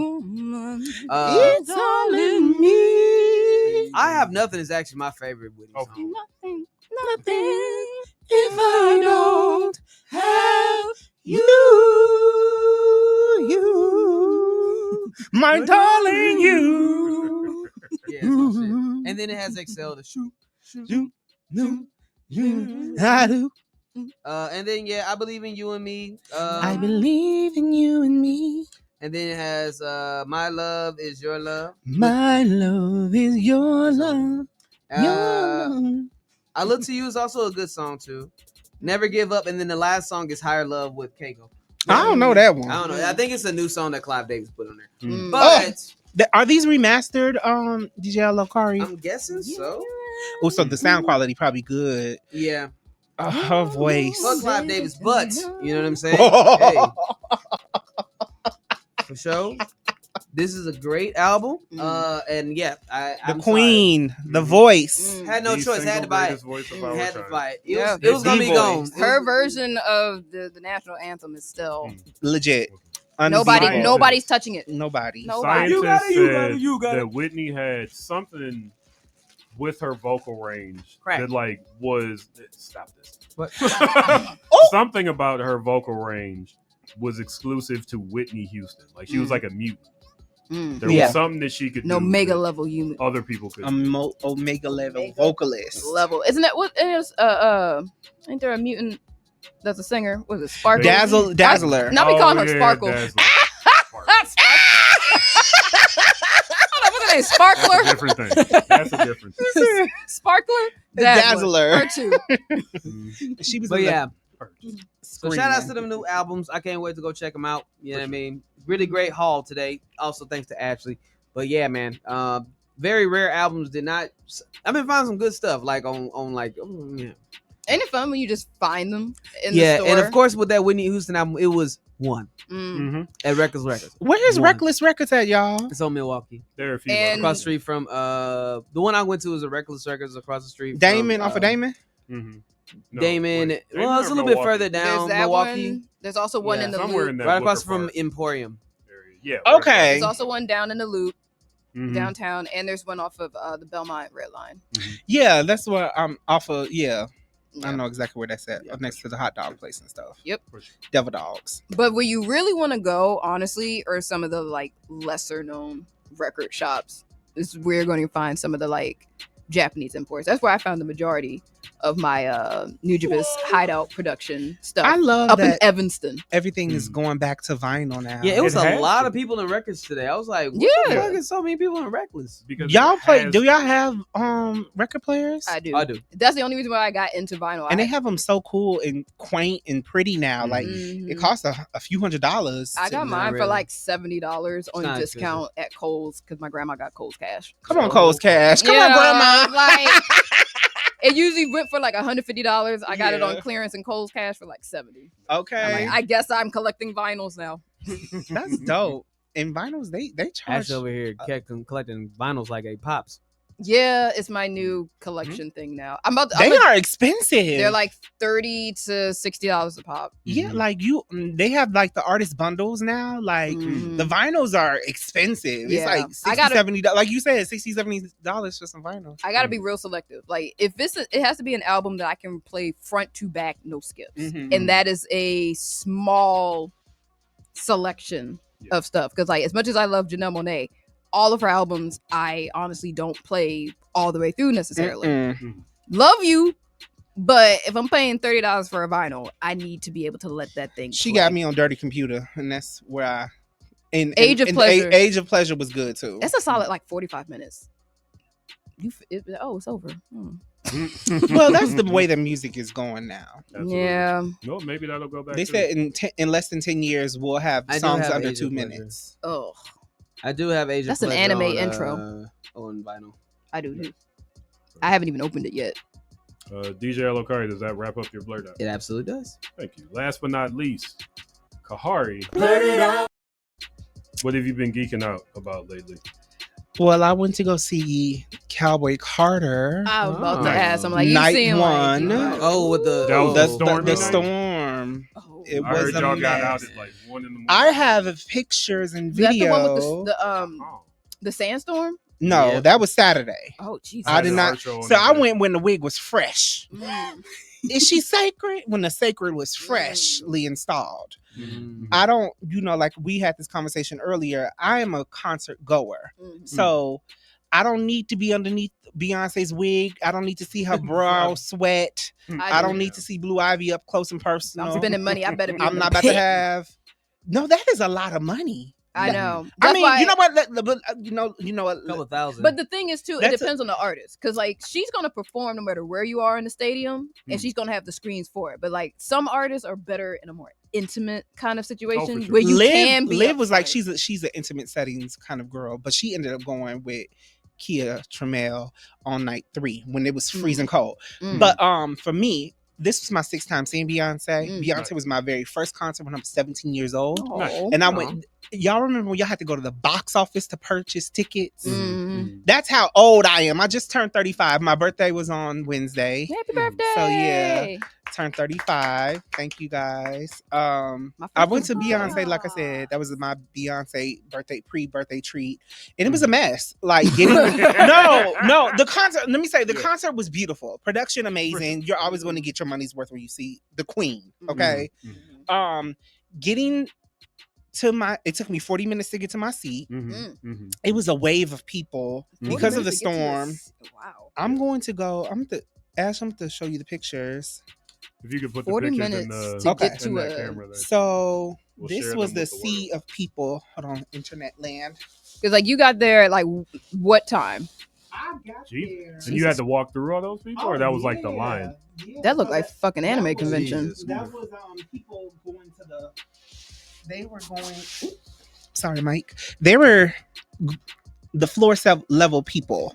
So it was dangerous. Yeah, it was extremely dangerous. I blame the venue, building management. Jesus. This looks like this is almost anime convention levels. Like it anime was expo. Ridiculously crazy. Now give me the timeline on that one. The okay, so I left my house. house, so I kept up to date. So I had to work that day. Okay. It takes me an hour and 40 minutes to get from work to home. I got in the shower, got cute, tried to pick out a quick outfit because it was 90 degrees that day too. So the weather was smoldering. It was hot. It was hot air. Okay. And this was here in Chicago? Yeah, that was a good weekend. It was at Soldier Field. And then it turned to where we had like 4 seasons in 48 hours. It was ridiculous. And a dust storm. Yeah. Crazy. Yeah. So I left my house at 7:45. I got to the venue at like 8:30. It took me, like I said, 40 minutes. This is 9:50. I got to my seat at 9:50. The show was supposed to start at 7. Oh. It didn't start until 10:15. God damn. What did y'all do for 3 hours in the rain? I didn't do nothing because Fat Mama was on my way. I was lotioning my legs. And I left my house at 7:45 and I was checking my Instagram because I went on to Soldier Field Instagram and it's like, due to the weather, hold tight. she's not going to be performing until not until like past 9. He was like, I got time. Bet exactly. So I'm right off the Green Line. I took it from Central to Roosevelt and got on the 146. It dropped me right off in front of my gate. And it took me so long because these merch lines are ridiculous. And the way that the building management, I'm not going to blame the artist. It's so easy for people to cop out the artist and like, it's, oh my God. No, it's building management. And I think that they could have orchestrated, these lines for this merchandise to be a little bit better. Yeah. It's dangerous. And I think that Chicago, we as Chicagoans have much respect for each other, and we're elevated people with brains. We try to think about consciousness and where we place our hands, and people were not trying to bump into each other on purpose and not trying to touch people inappropriately. But it was a mass swarm of people, and it was a slow moving line, and it was very dangerous. It could have gotten out of control. So I was scared. Yeah. When I got to my seat, and when she came on to perform maybe like the 4th or 5th song, I was in section 206. My section started shaking. Ooh, from what? People dancing? Yes. Oh, okay. I thought to say, God. And I was like, I never felt that before. And I said, if something would have happened, I would have sued Live Nation. You'd have been set for life. Beyonce knows Carter. Tina knows Rumi, Sir. Jay-Z, like, Sean Carter. Sir ain't even there. Rock Nation. City of Chicago, Soldier. It would have been Kahari Stadium field when I got done, because I would have been so rich. I would have sued everybody. Julius, you included, the Bodyguard, Cowboy Carter, the Chitlin Rodeo Circuit. It would have been over because that was scary. I've never experienced that in my life. I think that they need to reinforce, restructure it, like go over it and see the safety. I don't know. It was just like, but the show was good. They weren't ready for that many people dancing that hard, but they should have been. How many people does Soldier? How many people does Soldier Field hold? Like, let's find out. Because they got Kendrick is next weekend. No, he was already here. Yeah. No, he's coming back. He already here. He was here earlier this week. Well, he must be coming back for a second show because my friend he's supposed to be going to see a Kendrick show. Did your friend get ripped off? Yeah, he said he said they were here earlier this week. He was saying the weekend of like June they were here 4th, on the 21st. He's supposed to be because it was Coco Jones. 61,500. And she sold out. This was my section. I was right next to the stage. Nice. Show the camera, please. Nice. Yeah, he's gonna be back in June. Well, Chicago getting a little double dip. Did y'all hear Brandon Johnson tell me something? If she had stayed 2 more days, it would have solved the deficit. Hilarious. I mean, hey, listen, he wasn't lying. Maybe she should. Yeah, Kendrick's gonna be back June 6th, Soldier Field. Weird. Why would he leave and come back? Why not just stay consecutively? Maybe they just added it onto the tour. Management. Yeah, who knows? Yeah, they were just here like on the 21st. That's crazy. Chicago be doing well. They said, "Hey, come back. We got more for you." Also, they shut down the CTA lines. They shut down the orange and green lines, which I thought was crazy. They shut down the red line. So the city of Chicago, Brandon Johnson, you will not see the pearly gates of heaven. You will not be getting my secondary vote for your term. I remember. It's better to shut the trains down for a Beyonce concert than to shut it down for the George Floyd march so cops can beat the shit out of people. Facts. I don't think that that's right though. Like you can elongate those hours and have people have more trains. Yeah, you know that the show was running late. It did not end until like 1:15, They do it 1:20. for the Cubs games. Yeah. Y'all extend the lines for these games all the time, but people were basically stranded. It took me. I didn't get home till 3:30 in the morning, and I had to get back up and go to work on Friday. Yeah. That's why I hate when they have concerts in the middle of the week. Like I was. It's B. So like I had to. Great show. Would I do it for the next era? I'm probably gonna sit out. What is the last era that these rock? She gotta do a rock album. I said it's jazz. Ooh, that'd be nice too. Both of them. Nah, I say it's jazz. I can sooner see rock though. I would rather have rock than the jazz album from me. I feel like jazz is what you get into like at the end of not Beyonce's probably gonna be performing until she can't perform anymore. Mm-hmm. But I feel like rock is like, or rock. She'll just jazz transfer is like her a soul later in into life blue. thing. I'm saying jazz because I'm just being a contrarian, as y'all said earlier. I'm gonna be the anti. The anti. Y'all gonna she gonna be singing love.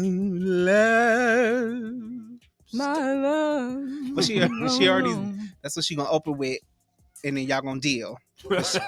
She's the queen. Okay. So I made y'all dance. Now we might be in a deficit, but folks gonna make a way to go see their faves. But that was amazing. That was my highlight. Okay. Coming here is a highlight because it's pulled me out of my depression. I've been in a stupor. I've been sitting in the house kind of like just on a wheel, going to and from work and just like laying in the house and just really, really sad, really, really depressed. My little sister, she has to have surgery for a double transplant. And 27 years old. Dealing with lupus, I'm sorry. And my adopted mother had passed away. So I just like been in a really, really bad space. Yeah. So, but I'm here. I'm glad you made it. I'm happy. This is like positive energy and really turning my energy. So easy to get stuck in that. Yeah. It's like it's depressing, but it's also weirdly comfortable. You just get stuck in that groove. For sure. Yeah, like so when I do my depression in waves, for me it's like I disconnect from people and I don't want to deal with anything or anybody. Like so like people been calling and checking in and I'm just like I'm okay, but today was the first day for me to really step outside of the house on your own. It gave me something to do. Like I actually took a shower and bathed. That's real. And got ready. Yeah, for sure. And just like I was like, I didn't want to reschedule. I wanted to be here. And I'm happy that I came. And so this is gonna give me the jolt of energy to do my laundry tomorrow. Yeah. To get that little shot, like, all right, we just keep this. Let's keep this momentum going. Okay. By the way, I appreciate the X-Men shirt. Thank you. This is old. I think I got this from Amazon. Vintage. It doesn't look old. Yeah. I feel like everybody Amazon. I got this from Amazon. Everybody's got to have at least one X-Men shirt. I don't think I have an Or I have an X-Men shirt. I used to. I got a Phoenix shirt from X-Men from Amazon too. I have a Professor Xavier School of Gifted shirt. Hot Topics. You can get some stuff from Hot Topics. There's some websites that you can get some stuff that's really, really affordable. Yep. I found a website that has like Storm gear and Deadpool gear and Rogue. You have a Rogue pajama set that looks really dope. Oh, like in her costume design? I'm gonna send it to you, Ash. I can show you right now, actually. I want to find a gambit to my Rogue. No, you're talking about green and yellow Rogue. Not like angsty teen Rogue.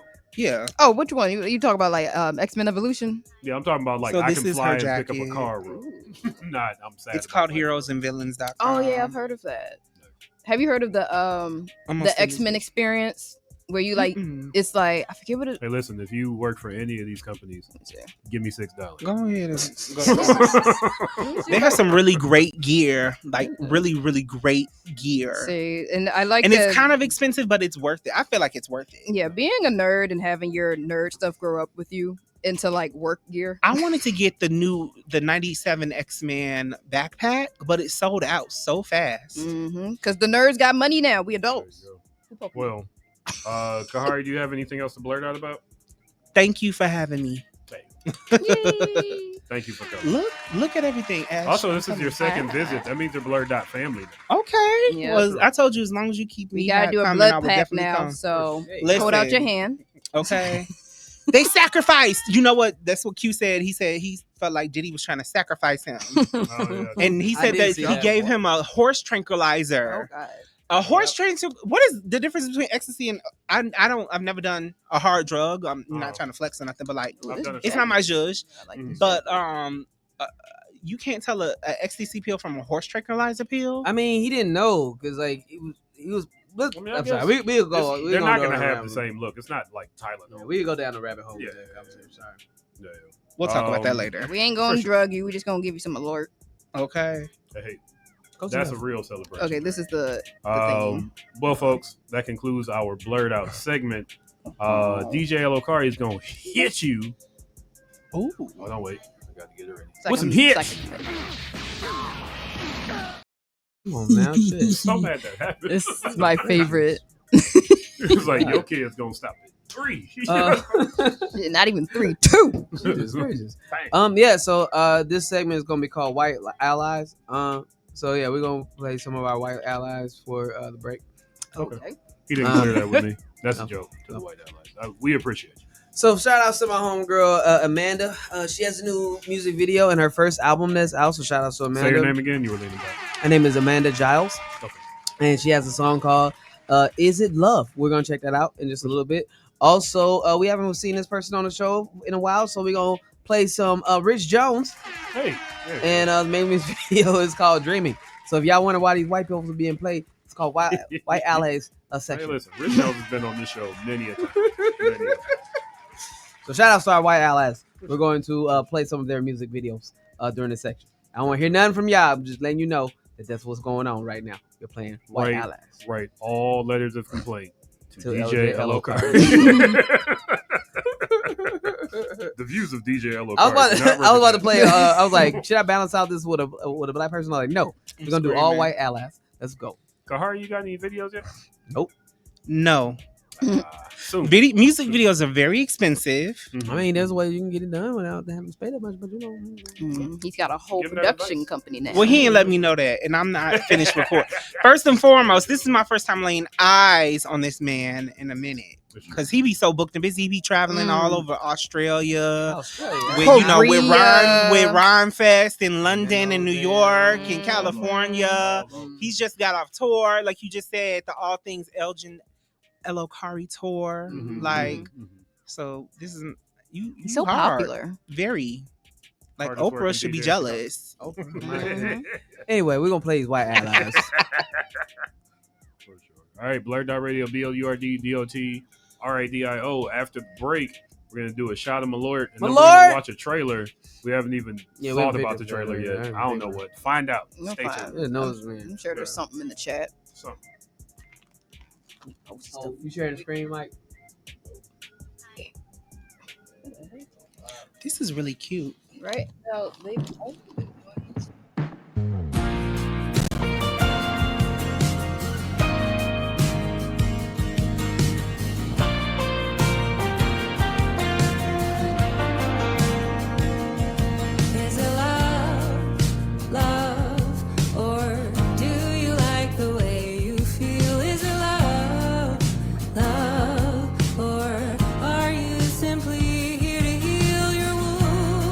Your blues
dreaming as I go, so I don't hear the leaves fall down, dreaming as I go, so I won't even know when we drop out. Take my hand, had enough, spend my days moving place, 100 grand to wipe away silly things that strangers bring. Think before you speak my name. Time is what we're borrowing. The enemy we're up against. I was on the fence until I learned what it meant. Let it take roots, let it ferment. I worked on the proofs, equations for truth. I found quite a few.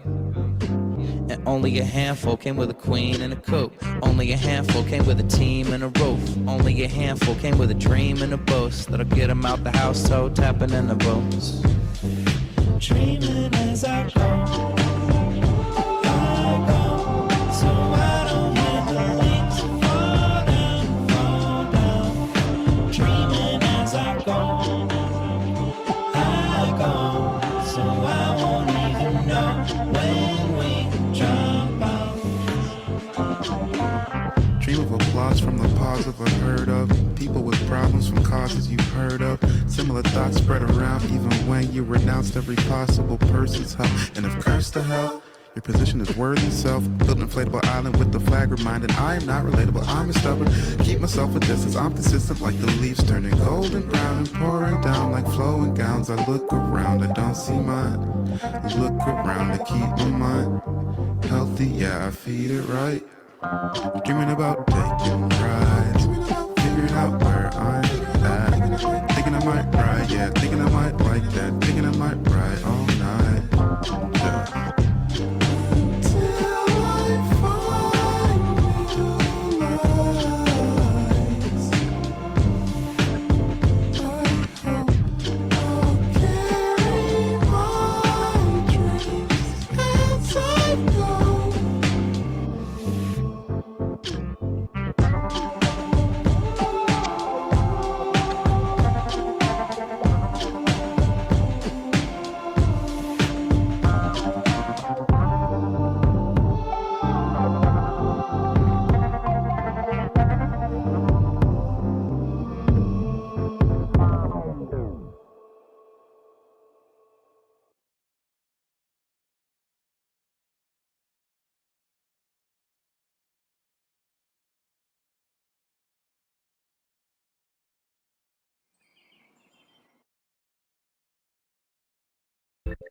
I'm in my bag. So soft and so tender. Daddy in the kitchen and he told me, son, listen. He said, you don't have to play the part that they wrote for you. You don't have to play the part. I'm in my bag.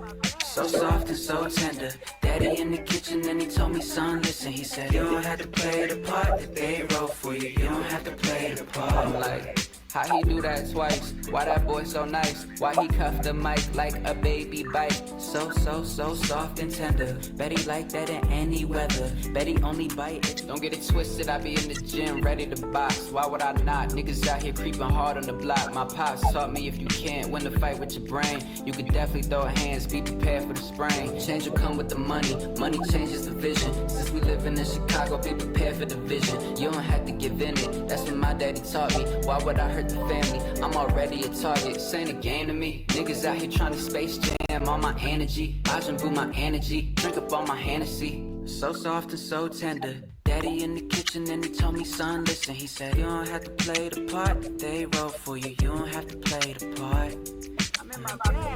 So soft and so tender. Daddy in the kitchen and he told me, son, listen. He said, you don't have to play the part that they wrote for you. You don't have to play the part.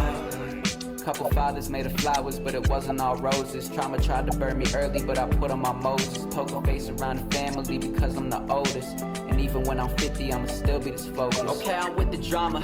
Got my granddaddy's trauma in my obligata. And I feel it in it too when I push up on her. And my niggas quick to anger cause they miss their fathers. I know they had it harder.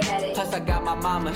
But this crazy ass city, Lloyd won't acknowledge. Still got me in his grip like an anaconda. So if I ever drip blood in the street lights, tell my father that I love him and it was an honor. Epiphanies I had right before I light the blunt up.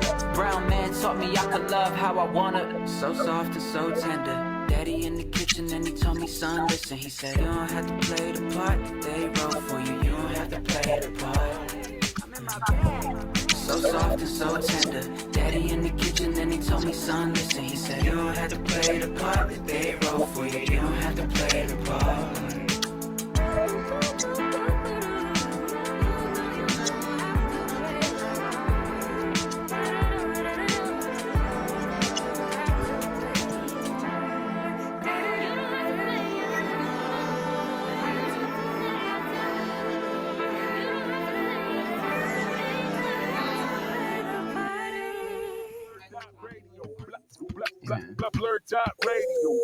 That's why I have to stay single, because I don't want to change. You all the farting. Do all the farting you want. You can do it. If you do, I need you to smother it in the couch and don't move for like 2 minutes. Go ahead and fart all day if you want. If I don't smell it, it's fine. If I hear it, it's not a real relationship if you don't. It's so natural. Go ahead, girl. Why do we hold? I mean, it's not like you going around and you farting on somebody or something. Yeah, don't do that. My next you don't fart. I just don't want to smell it. And if you really love this person, when you fall asleep, all them farts don't go. Oh yeah, there'll be plenty of times when Marcus fall asleep. I just let it out. You lift and you know it's love when they go in the bathroom and you doing number 2 with them and they talking to you while you going to bed. That's love when you can fart around me. Go ahead and fart around me, girl. I'm screaming. That's a song. That's it. Right there. Hot boxing me with your damn fart fumes in my shower. Not fart fumes. There's a whole hot box. Just fart. Hey man. That's why you get you some of that potpourri for the toilet and get you some air freshener. Remembering to do that beforehand. You gotta spray the layer beforehand. You spray it in the toilet and then you spray it in the toilet. That's what my grandma told me. Yeah, you spray it in the toilet before you go. The potpourri. But I ain't got time. Sometimes I just gotta go. We don't need no potpourri. Sitting down. That's love. I just flush it. Body odor. And then just get a shower afterwards. Bad smell. Flatulence. Flatulence, girl. You walk in the bathroom after your partner shits and you like, air it out in here. You could have warned me. I gotta brush my something teeth. real greasy or real garlicky, real oily. Nah, I guess I'm knock just gonna on the door. Why you been in the bathroom so long? My bathroom door stay open. Around me? He's taking a shit. Mm-hmm. No, my bathroom door stay open when my apartment. Smokey back here taking the shit. The only time I ain't gonna tell nobody else. When I have people over, and when my friends are over, that's the only time I close the bathroom door. But generally, when it's just me and Marcus, it's open all the time. So you can continue the conversation. Exactly. My bed is literally right here, and the bathroom's right there, so it's not far. I'm gonna smell anything that comes up out of there. That's love. How long y'all been together? 2 years. DJ Kahari. He is hitting it with the fart button. I'm mad that's even a function. You're not gonna hear that on any other Blurred show. Go ahead and fart around me. If you really love me. You really trying to give Ice Spice a run for her money, huh? Bye. Girl, you think you the shit, you not even up. Hey. That's his next thing. How do I turn my headphones up? You want to hit it louder? DJ Kahari, you gotta. Yeah. With that one. No, it's the one of the first ones. This one. Channel 1 or 2? Hold on a second. Go ahead, fart around me. No. DJ Kahari is opening up. Thank you. That's perfect. We're gonna do a shot, and then we're gonna get a performance from Kahari. During the second It's the act. saddest song that I've ever sung. Hey. Tight. Oh, sad songs is when you hit them in the heart. Hold on, we got. Oh yeah. Mm-hmm. Here at BlurdDotRadio, we drink Jepson's Malort. Malort. Jepson's Malort has the flavor of an unusual botanical Its bitter taste is savored by two-fisted drinkers everywhere. Two-fisted them. Oh my God. In my community, that's murder. Get the grease. Get the baby. Get the baby oil. Well, is it the good lube? You got to get the Crisco. They actually do have fisting lubricant. Nice. Hey yo. Good The old. more you know. There it is. We're gonna do the toast some chicken with the fisting lube. Oh no! Serve it to Where your my family. Crisco? You take the foil off of it. They all like, oh goddamn, what? Oh Jesus! Why does it smell like booty? What y'all been doing with Crisco? Put the foil back on. Like, don't worry about it. Don't worry about it. We'll get DoorDash. Jesus have mercy. Why the chicken taste like ass? Oh God! How you know what ass tastes like? Oh Lord! That's when you get stories out of your aunt. From my Lord. There it is. Bringing it back. Okay. I'm going to do the toast that I got from E40, and that goes, I am not above you. I am not below you. I am right here with you. Okay. Clank, clank. Clank, clank. Okay, gotta take it down. There you go. It tastes like the dentist's office. Yeah, like the pink stuff. It tastes like NyQuil. Mm-hmm. It tastes like Creomersion. Yeah, the stuff they put on your teeth at the dentist. And they say It tastes like Creomersion. Yeah. Oh Jesus. Don't swallow it, but you always still taste it on the back of your tongue. Yep. Oh Lord Jesus. Oh Jesus. Oh, I got an I probably should have took you up on Mike's offer for that for the drink. For the chaser. Woo!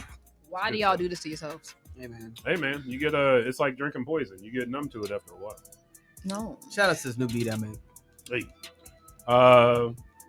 Kahari is gonna sing a song for us. Oh yeah, that's right. Kahari, are you still in the singing mood? Yeah. Okay. I'll sing for you. What is the name of the song you were about to say? It's called Heavy. Heavy.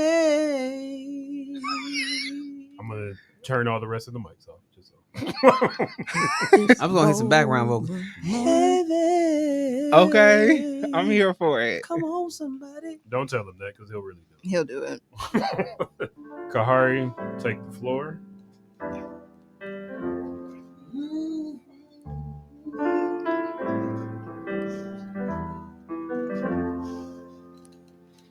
I don't get my priorities straight. Don't know who I'm gonna be today. I'm no victim, but I deal with shit on the daily.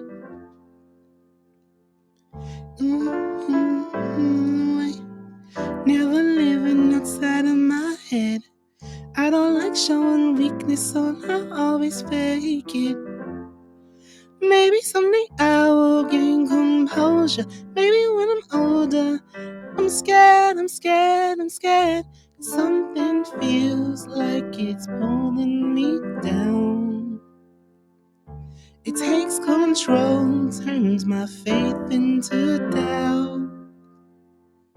And even when it's all working out, I'm on my feet, then I pull to the ground. So heavy, yeah. And when you leave, damn, I feel needy. I just can't take it. If it ain't you who love me when I'm naked. Fuck all my problems, wish I could solve them. Don't feel it wavy. I can get up in the morning, it's too late if I even try it. You ain't here to tell me, turn my anxiety into excitement. Maybe someday I will gain composure. Maybe when I'm older, I'm scared. Cause something feels like it's pulling me down. It takes control, turns my faith into doubt. And even when it's all working out, I'm on my feet and get pulled to the ground. I wanna be light. Can you help me just feel light? Is there a potion you got I can take? I wanna feel light. Feel like nothing's right. If you got the answers, I swear that I'm ready. Listen now, yeah. Something feels like it's weighing me down. Da, da, da, da. It takes control, turns my faith into doubt. Hey, and even when it's all working out, da, da, da, da. I'm on my feet and I fall to the ground so heavy.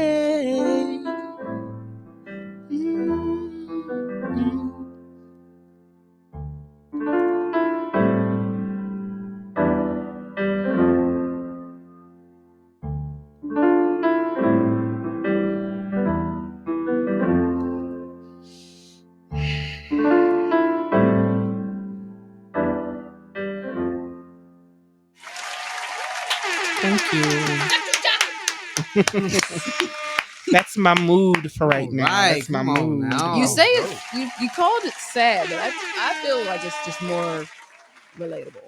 Yeah. Like it's not so much like a heartbreak. Because when I hear someone say a song's gonna be sad, I'm thinking like, oh, this is a heartbreak. But this is just more of like everyday life. Yeah, it's like shouldering the burden. Yeah, I'm tired. I feel heavy. It's not never, but like it doesn't always have to be one contributing thing. It's just multiple things compounding over time. Yeah. You're just heavy and you just want to be able to get through it, but you don't know how. So until then, it's just it's the art of depression, like there are moments where you just, we're in a very dark time now, like this is a time where I haven't felt this much anxiety since my God, like since I've been in my 20s and in my teens when I thought the world was coming to an end.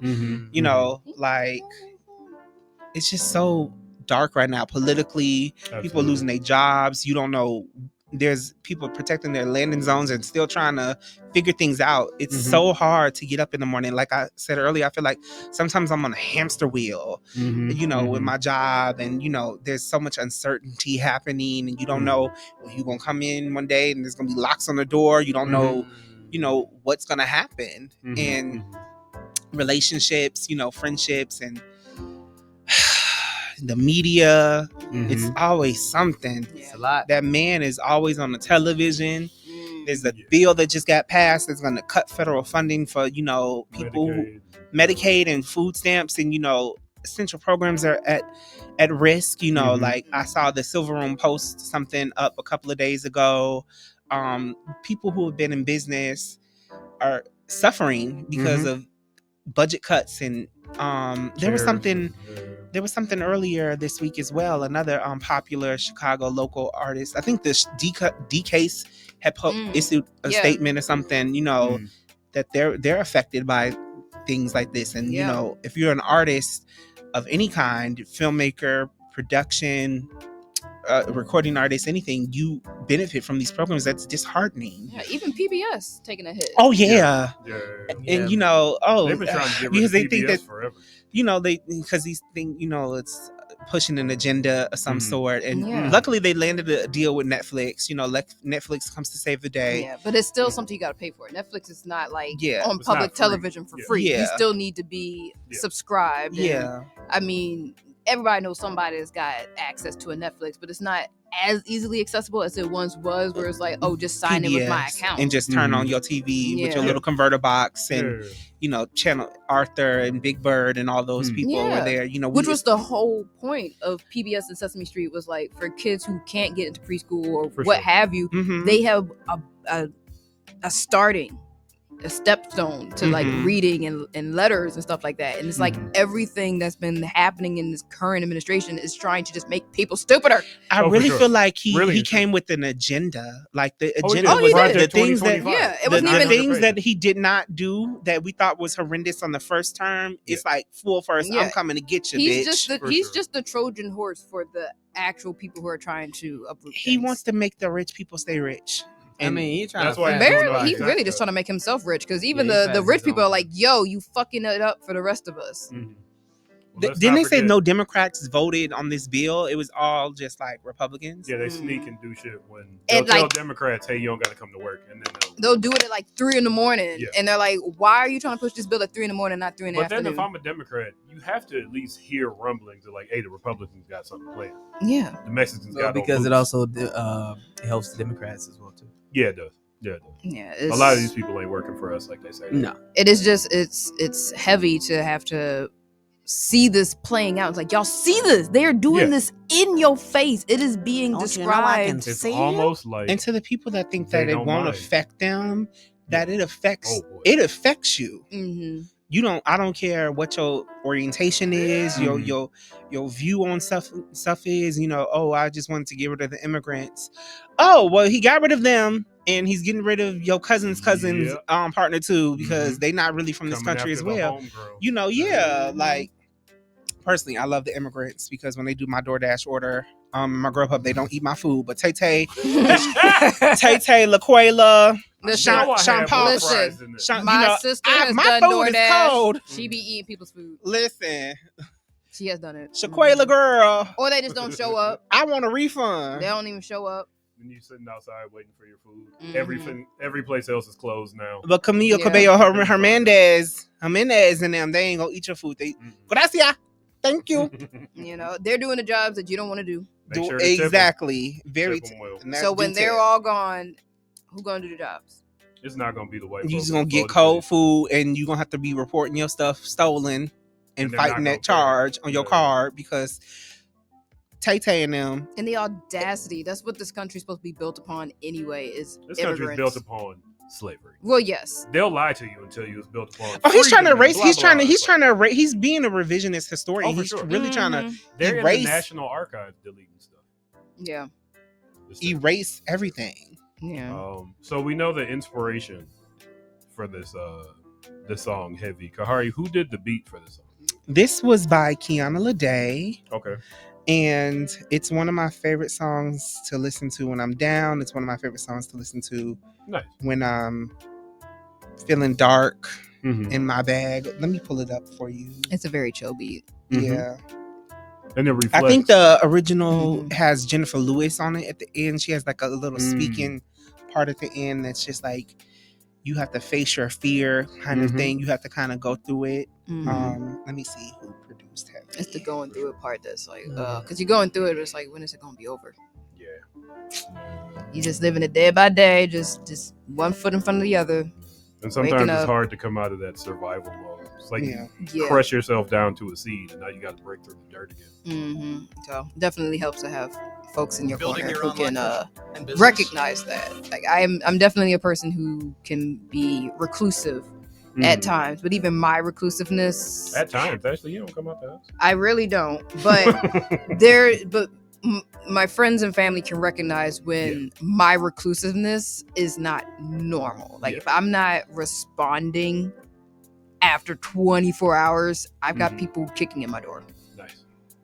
So yeah, I have people checking in on me, but sometimes I just feel like I just need a moment. Yeah. I just need to sit in my stupor and regain my strength back for myself. I have to, but and I do appreciate people who check up on me. Yeah. It does matter, and it does make a difference. Yeah. That you have people who really will be like, "Hey, are you okay?" Yeah. And you got to let folks know.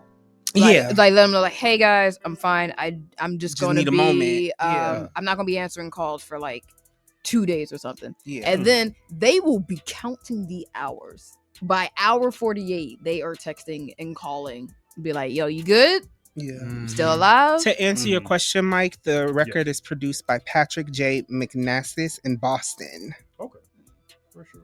And Big Nasty. It was written when she was struggling with relationship and mental health issues. Nice. Yeah. So it's one of my favorite songs to sing. And my last question, what was the creative process behind the lyrics to this song? Did you listen to the beat and everything just kind of came out? Did you write it over the course of a few sittings? So this is a cover. So like I listened to the song and it it just resonated with me. Mhm, I only try to sing songs that I feel like I can deliver. Yeah, for sure. And resonate with. And the part that really gets me the most is the line. It's a line that says, I don't got my priorities straight. Don't know who I'm going to be today. Because you just, the opening line for the first verse is like, you know, you feel like I said, I've been feeling like I've just been going through the motions. And even my coworkers is like, we want you to be happy back. Well, I'm not happy. Yeah. I'm not happy right now. I can't turn it on. I'm not going to be That's performative. kind of offensive when people ask you. Yeah, like, I don't, I mean, I understand it because I'm generally a happy person. And I generally you make them feel uncomfortable. And when you just kind of walk in and you say good morning to everybody, you just kind of go to your room and you kind of are quiet. I'm very, you know, DJ LO Kahari, I'm very vivacious by nature, very extroverted. So like when I come in and my energy is, you know, more introverted or withdrawn, that is a telltale sign for me, you know, that something is not right.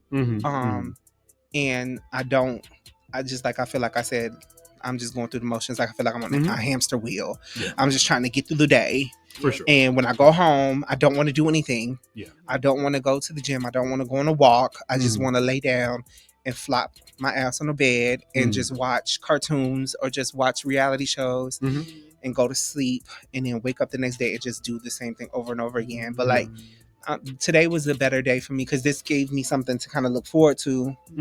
And tomorrow I can just kind of reset and I can kind of do what I need to do, like clean up my little studio apartment and do my laundry and just prepare myself. It's the little things. It's the little things. I needed this it's today. Baby steps. It's like I told you, Mike, when I was outside, it was like, I walked from California and Thomas, and it wasn't a far walk, but I needed that to kind of fresh air. And, I when you stay in the house and it's closed and dark and you can get stuck up in it, and I've been stuck up in it for a couple of weeks. Like I've been depressed for a couple of weeks. I'm not even gonna lie. Like, you know, Beyonce was a high, but then I was recovering from crashing out from, you know, staying up, getting 3 hours of sleep, and then went home and then was trying to catch up on rest on Saturday. And I got invited to Coco Jones's concert on my birthday, but I didn't want to go. I did not want to go. And like, I love music. I love live shows, but I was just like, I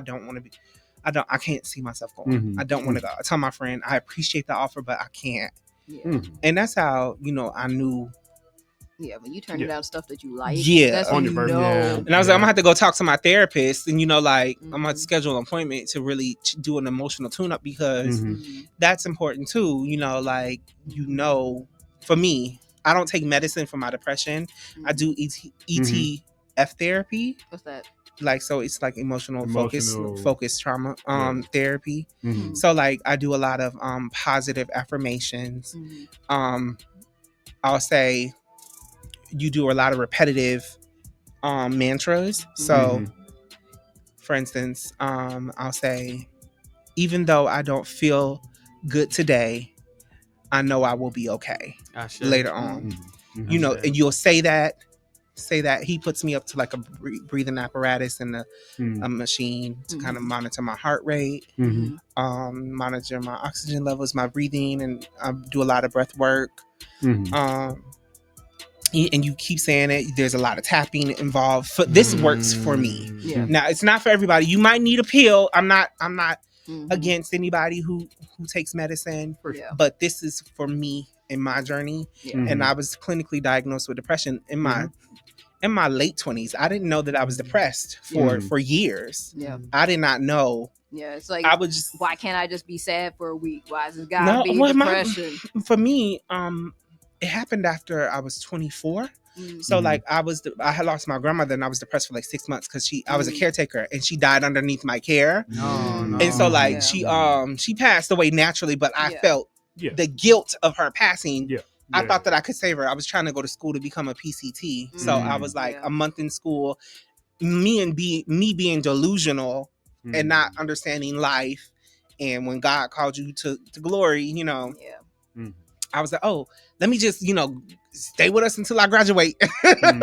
But she passed, unfortunately, a month into my term. And I dropped out of school. And then after she died, I was sad for like 6 months. And I told my family, and they was like, wow, like, so it will come in waves. For me, I can recognize my depression state when the signs of it. Yeah. Like I know when I'm sad. And I can identify when other people are sad a little bit as well. But I try to, like I said, I try to keep to myself and not be a magnet for sadness, because that ain't hot. Like you don't want to be around somebody who doesn't feel that great, and they bring that energy down because it's so magnetic. And at the same time, you don't want to mask it either. You want to go through it. Like I will sequester myself away so that I don't mess up the vibe, but don't expect me also to put a mask on, because it's only but so much I'm going to be able to mask that feeling. Like I'm gonna still be polite. I might not be as exuberant, but I'm gonna still be courteous. But I like for instance, I remember me and Mike had a brief conversation. I remember I think we were trying to get a date set, and he was like, I can't do it. He was like, I need a break. Sure. He was like, I need a break. Like I'm it's just so much going on. I think this is right after the election, and he was like, I need to. I'm gonna get contact you in a couple of days. Yeah. There was a lot of people who was like, He's like, I need some time. DJ Kahari, you maintain a healthy roster, and you do a lot of communal work. And there's somebody, and I think that this is also imperative that we need to shine a light on people who do communal work, and that we need to check in. Check on your touch. I talk to Liv often, and I try to check in with her because it's so much to give so much of yourself to people, and to be so extroverted and available and easy accessible. How do you maintain your mental health? In all honesty, we've been on you about that too. Like especially with like the Pocket Con, we're like offload some of this shit. Elgin will overbook himself. He will. We're like, this is why we have a council. Offload some of it. I tell him, I was like, even if I will always show up. Whenever he wants me to do something, I will never tell him no. He's one of 5 people that I will never say no to. Because he barely asks for help. Yeah. And I don't show I will show up. You deserve it, Daddy. I was like, you deserve it, Daddy. In your Diddy voice. Hey, Daddy. Ooh, that makes me cringe. Don't. But Elgin, how do you maintain? How do you stay afloat? Yeah, man. In all honesty, I have a very self-care practice. Like before I begin my day, I jump into. I have to go into the Bible app. I have to read my horoscope. I have to do a meditation. I have to do. I have like 3 different, two different other readings that I do before I start my day, and then I pray every morning.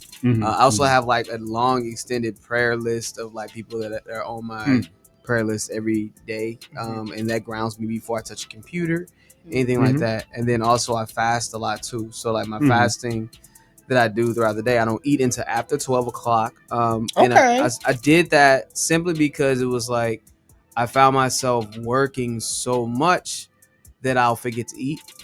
And because I don't eat until after 12 o'clock, it's a constant reminder that nothing else is important at the time besides me getting something to eat. For sure. So I make sure I eat at 12, and then I sleep to meditations when I go to bed too. You know what I mean? So whatever little self-care practice, I always try to end with jumping into the insight timer to do like a little check-in with myself before I go to bed today. So there are check-ins, and then you have like a morning routine, a schedule. Yeah. And I mean, like I try to get myself up, and I mean, I was just, instead of like endless scrolling in the morning, you know what I mean? It's literally like there is a routine every day to like make sure that I stay like kind of balanced. You know what I'm saying? And I'm honest. Like when I do my insight timer check-ins, like How you feeling? You feeling okay? You feeling great? You feeling horrible? Like, what is it? And usually they'll find like a meditation that's kind of like perfect for that day. That's good. You I- gotta show me that app. I'm so bad about meditation. I just end up falling asleep. I mean, no, Like- but the best part of it because your brain is still receiving. Yeah, like my therapist is. It's kind of how you always lucid trying to- dream too. Yeah. She's trying to I get me love to- lucid dreaming. Those are just dope. Shit, too. I don't even dream. It's just. What about you, Mike? Like, what are some practices that you when you feel Weed like, and alcohol. That's not true. I mean, It has been. let's talk about it. Some people they find comfort in smoking.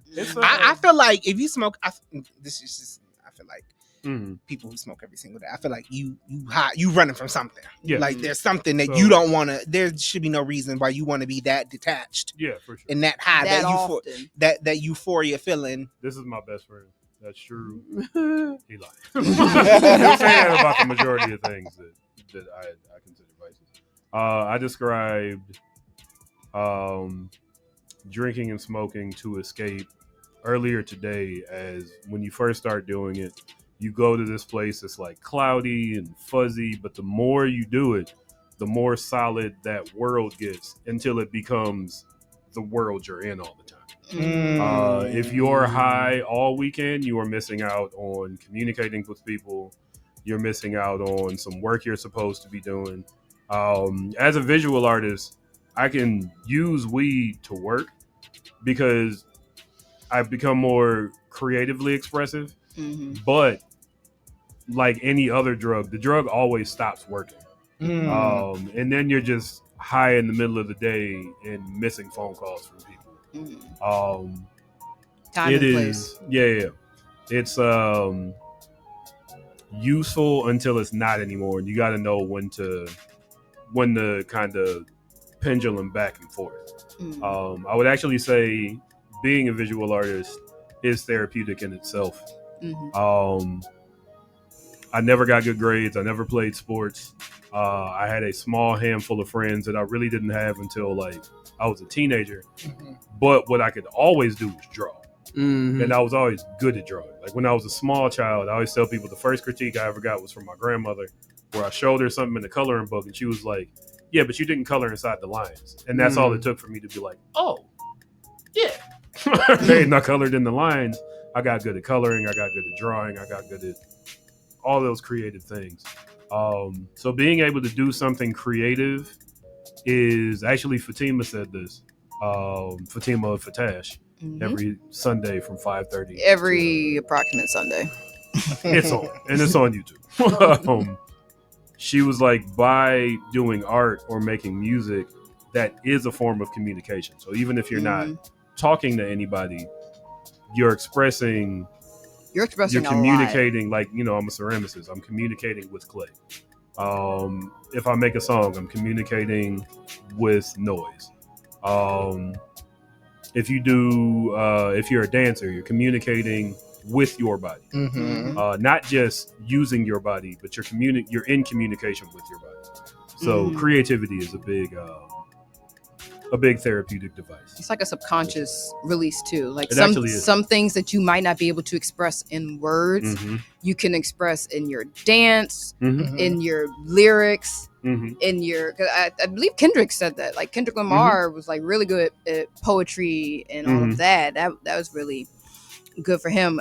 Yes, I did see that interview. With your drawing too, can, you know, they'll do that when it Art comes therapy. to like That's a real thing. with like children. When like if children are a witness to something, they'll have the kids draw it and they'll, you know, draw, you know, maybe something horrific and traumatizing that is not right. It's not really clicking with them, but they don't know how to express it. I'm actually reading a series, Life Lessons with Uramichi Onisan. It's about like a 30-year-old performer for like a kids show, and he's always giving kids like life lessons and stuff, which is a result of some of the trauma that he doesn't even realize he's working out. But like us as a reader and like those around him are like clocking some of the like problematic stuff that he's like expressing in like some of the lessons. Like the lessons are child friendly, but they're kind of young to like really understand what you're trying to teach them. I mean, the majority are. Some kid out there is like, oh, some kid's gonna get it, but like it's you see the trauma really come out when he draws. Mm-hmm. Like the characters' faces be having these weird blank faces, and especially when he draws his father. Mm-hmm. Oh my god! Now actually why does that sound familiar? It was an anime. They did an anime adaptation Kinetic of the first family drawing is what it's called. Yeah, like anytime they ask him, like, "Hey, draw your dad. Hey, draw a normal family." In his mind, this is normal, but it comes out on the paper, and his dad is always like this giant hulking figure, and he's always like tossing him or his younger sister, or he'll like offhandedly mention like, "Yeah, my sister left the house like 10 years ago and never came back." Oh my god! Now, children and families. You know, like it, right. She was like the younger sister. I think she left at like maybe 17 or 18, and she just like he's still in communication with his sister. She even has like her own daughter, but she's not in communication with the family. With the family outside of maybe the mom. He don't even talk about the mom, but he talks to his sister, and he doesn't really speak about his father. But again, through his art, you can see there's something going on here, and y'all play it for laughs for the most part in the manga, but I'm sitting here like, you need therapy, Oni-san. Like you need therapy, bruh. I need you to see therapy. But the art is the beginning. It is definitely the beginning. It's a cry for help that he don't even realize he's yelling for. For sure. So folks, reach out. Yeah. Reach out and reach in. Listen to all these black men talking about what they do. You ain't gotta be toxic and mean. Yeah, definitely don't take it out on them. Please don't. Especially the women in your lives. You gotta know your own insecurities. You gotta know that these things are happening because of something in here. You can't just broadcast it out. Yeah. But on that subject, and not on that subject, it's time for trailers. Let me also say I'm not cutting it up because I enjoy the conversation. I really appreciate everybody getting that out. But we are in the show in this trailer time. Sit back, relax, watch it.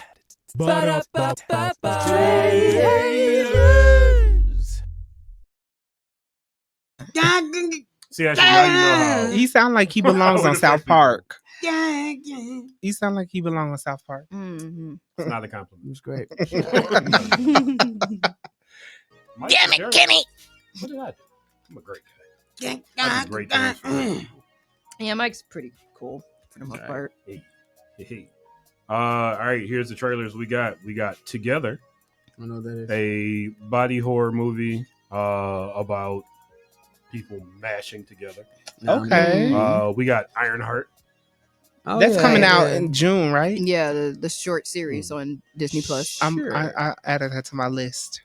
We got Peacemaker season 2. Oh, we didn't watch that? No. No. What is that about? You didn't see the first season? DC character. Did you ever see the Suicide Squad? I did. Not Suicide Squad with Will Smith, but the Suicide Squad with John Cena. The same Idris Elba was on it in that one too. Idris Elba, the same Harley Quinn. Yeah.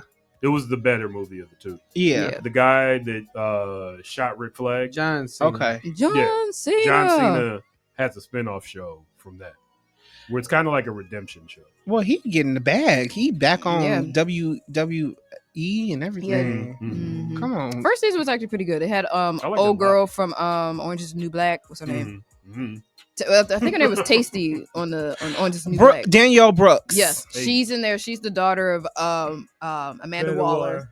Okay, I'm gonna add that to my list. Let me add it to my list right now. Yeah. Well, so we don't spoil him. Yeah, maybe not do that one. We'll skip. Oh, yeah, that's true. We got It. Welcome to Derry. It's about to be a TV show. Yeah, it's actually on. I think Paramount. Is it Paramount Plus? I think it's HBO. It's on Max. It's on Max. Yeah. I can't wait for that to come out. I'm so excited for that. It looks so good. I haven't seen it. I'm gonna put a check next to that. Yeah, it's a lot of horror movies on there. I love a good horror film, child. They're fun movies. And then sometimes they're not fun movies. And then we have Rick and Morty season 8. 9. Oh, actually, that new season starts tonight. Is it? Does it? Yeah, new season premieres tonight. Did they announce it, or they just like came out the blue? Like, hey, I mean, if your algorithm allows for it, you'd see that they'd announced it because I saw it. I saw it in my YouTube algorithm, folks talking about it. But yeah, it's shit. Let me check the app. It might be. So what I hear, we got Ironheart, It, Rick and Morty. Which one do we want? DJ Yellow Curry. Hmm. Darren. Write down which one you want. I think Rick and Morty, Ironheart. Because it's all black everything, so Ironheart. Okay. Yeah, I got a comment on that. All black everything, unless you're a black guy, because ain't one black man in that trailer. I told Khyles of the Fly Nerd group that, and he was like, we got Wonder Man. There's a person of color. Wonder Man's just gonna make up for all that. I think Hood's supposed to be like. I'm so Darren says Ironheart. You both in the app. Yeah, I'm trying to see what you. I'm trying to see because it's gonna be bad. Probably. Trying to see if Rick and Morty is on here yet. They probably do like a simulcast thing. What is the movie that we were talking about? Peace what? Peacemaker. Here it is. All right, so we got. When is The Boys coming back? That's what I want to know. Not sure. Elgin is The Boys watching. Darren is also. I'm not sure. I feel like it's been off air for like 5 years. Cause boy died. Who? Oh, yeah, that one. Oh, homeboy died. The guy that played the lead? No, not the black guy. The black dude from Gen Z. He passed, so they've been trying to figure out how the hell they're gonna do that, which is just right. People kill me without just recasting, man. My God, dog, like just fucking recast, y'all. Yeah, like, it's not that serious. They used to do it all the time in the 90s. Yeah, nowadays y'all just like, okay, what are we gonna do? Black dark skin live, light skin live. Like I still the check think about is still that. gonna come through. They did it on Interview with the Vampire too. On the new season of Interview with the Vampire, you barely could tell the difference, honey. They both light skinned. They look alike. It's like you can't find another black person to play this role. Like God, it's not that difficult. The black girl that was on, she played the daughter. She played the daughter of Lestat. I mean, of Louis. She passed? No, she didn't pass. Oh, she just old. She got a job that was conflicted with her schedule, and then they let her ass out that contract, and they recasted her. That's what that was. She got a job that she wasn't about to turn down. Because I went on her Instagram, she's still flourishing. Yeah. So it was like they changed. They said in the beginning of the season, we recasted this person, so she's not the same character. Yeah, like, look, if she given the same energy, we don't. Yeah, the new girl, you couldn't even tell the difference. Better keep it. You couldn't even tell the difference. Okay, so Rick and Morty comes on at 11. Oh, nice. We got enough votes for Ironheart. Actually, I definitely want to see Ironheart. Trailer time here on BlurdDotRadio. Ironheart comes out. Does anybody know when it comes out? I thought it was June 5th. Was it June 5th? Maybe June 5th. I think so. Yeah, let's do it. Shoot, that's next week or 2 weeks. Let's see it's coming out on Disney Plus. Depending on where your political affiliations lie, you may not want to watch Disney Plus. Shout out, but it'll be out there. Onion Cinemas. Wink. I'm screaming. Not your political affiliates. We're gonna watch the trailer for Ironheart here on BlurdDotRadio and give it a review. Here we go.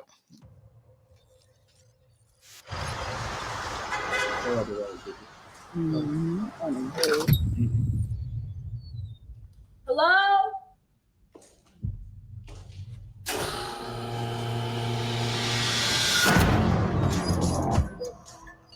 For real? Yes. Welcome, Kahari. In less than 3 minutes, the air in this elevator will no longer be breathable. Oh, what is that? You ready? You'll suffocate and die unless you break into the device on the floor, where you will find a gas mask. Good luck. Screw this.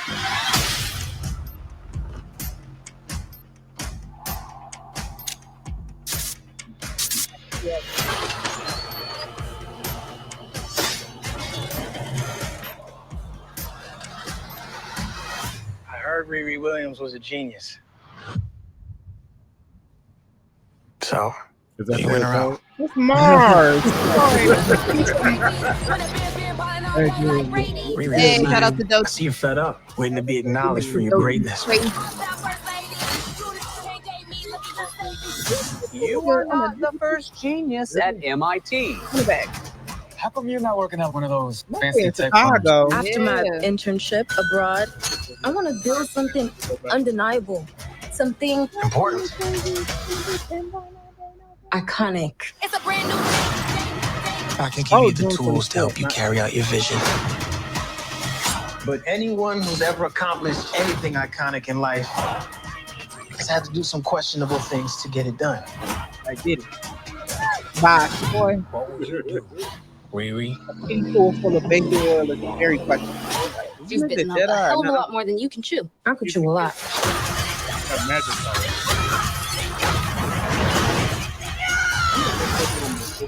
Why does that does not look like Chicago, first and foremost. That looks like New York. It's a very clean. You're gonna end up dead or in jail. What island are you flying over? Well, that looks like it was a bridge.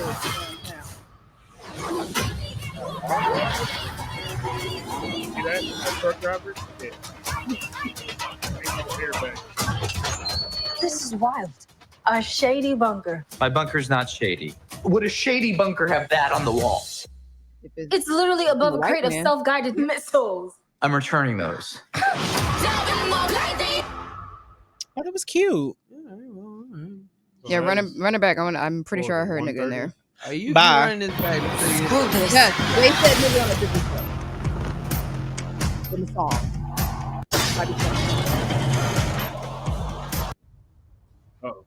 So, No. you in or out? Right here.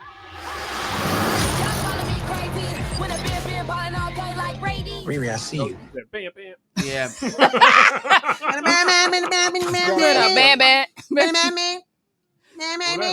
Because I'll tell you what I didn't see in this. What corner is that in Chicago? Yeah, I don't know. That's a block. That's not out south. I can tell you that now. They filming on the Tyler Perry plot in Atlanta. Okay, that's not Chicago.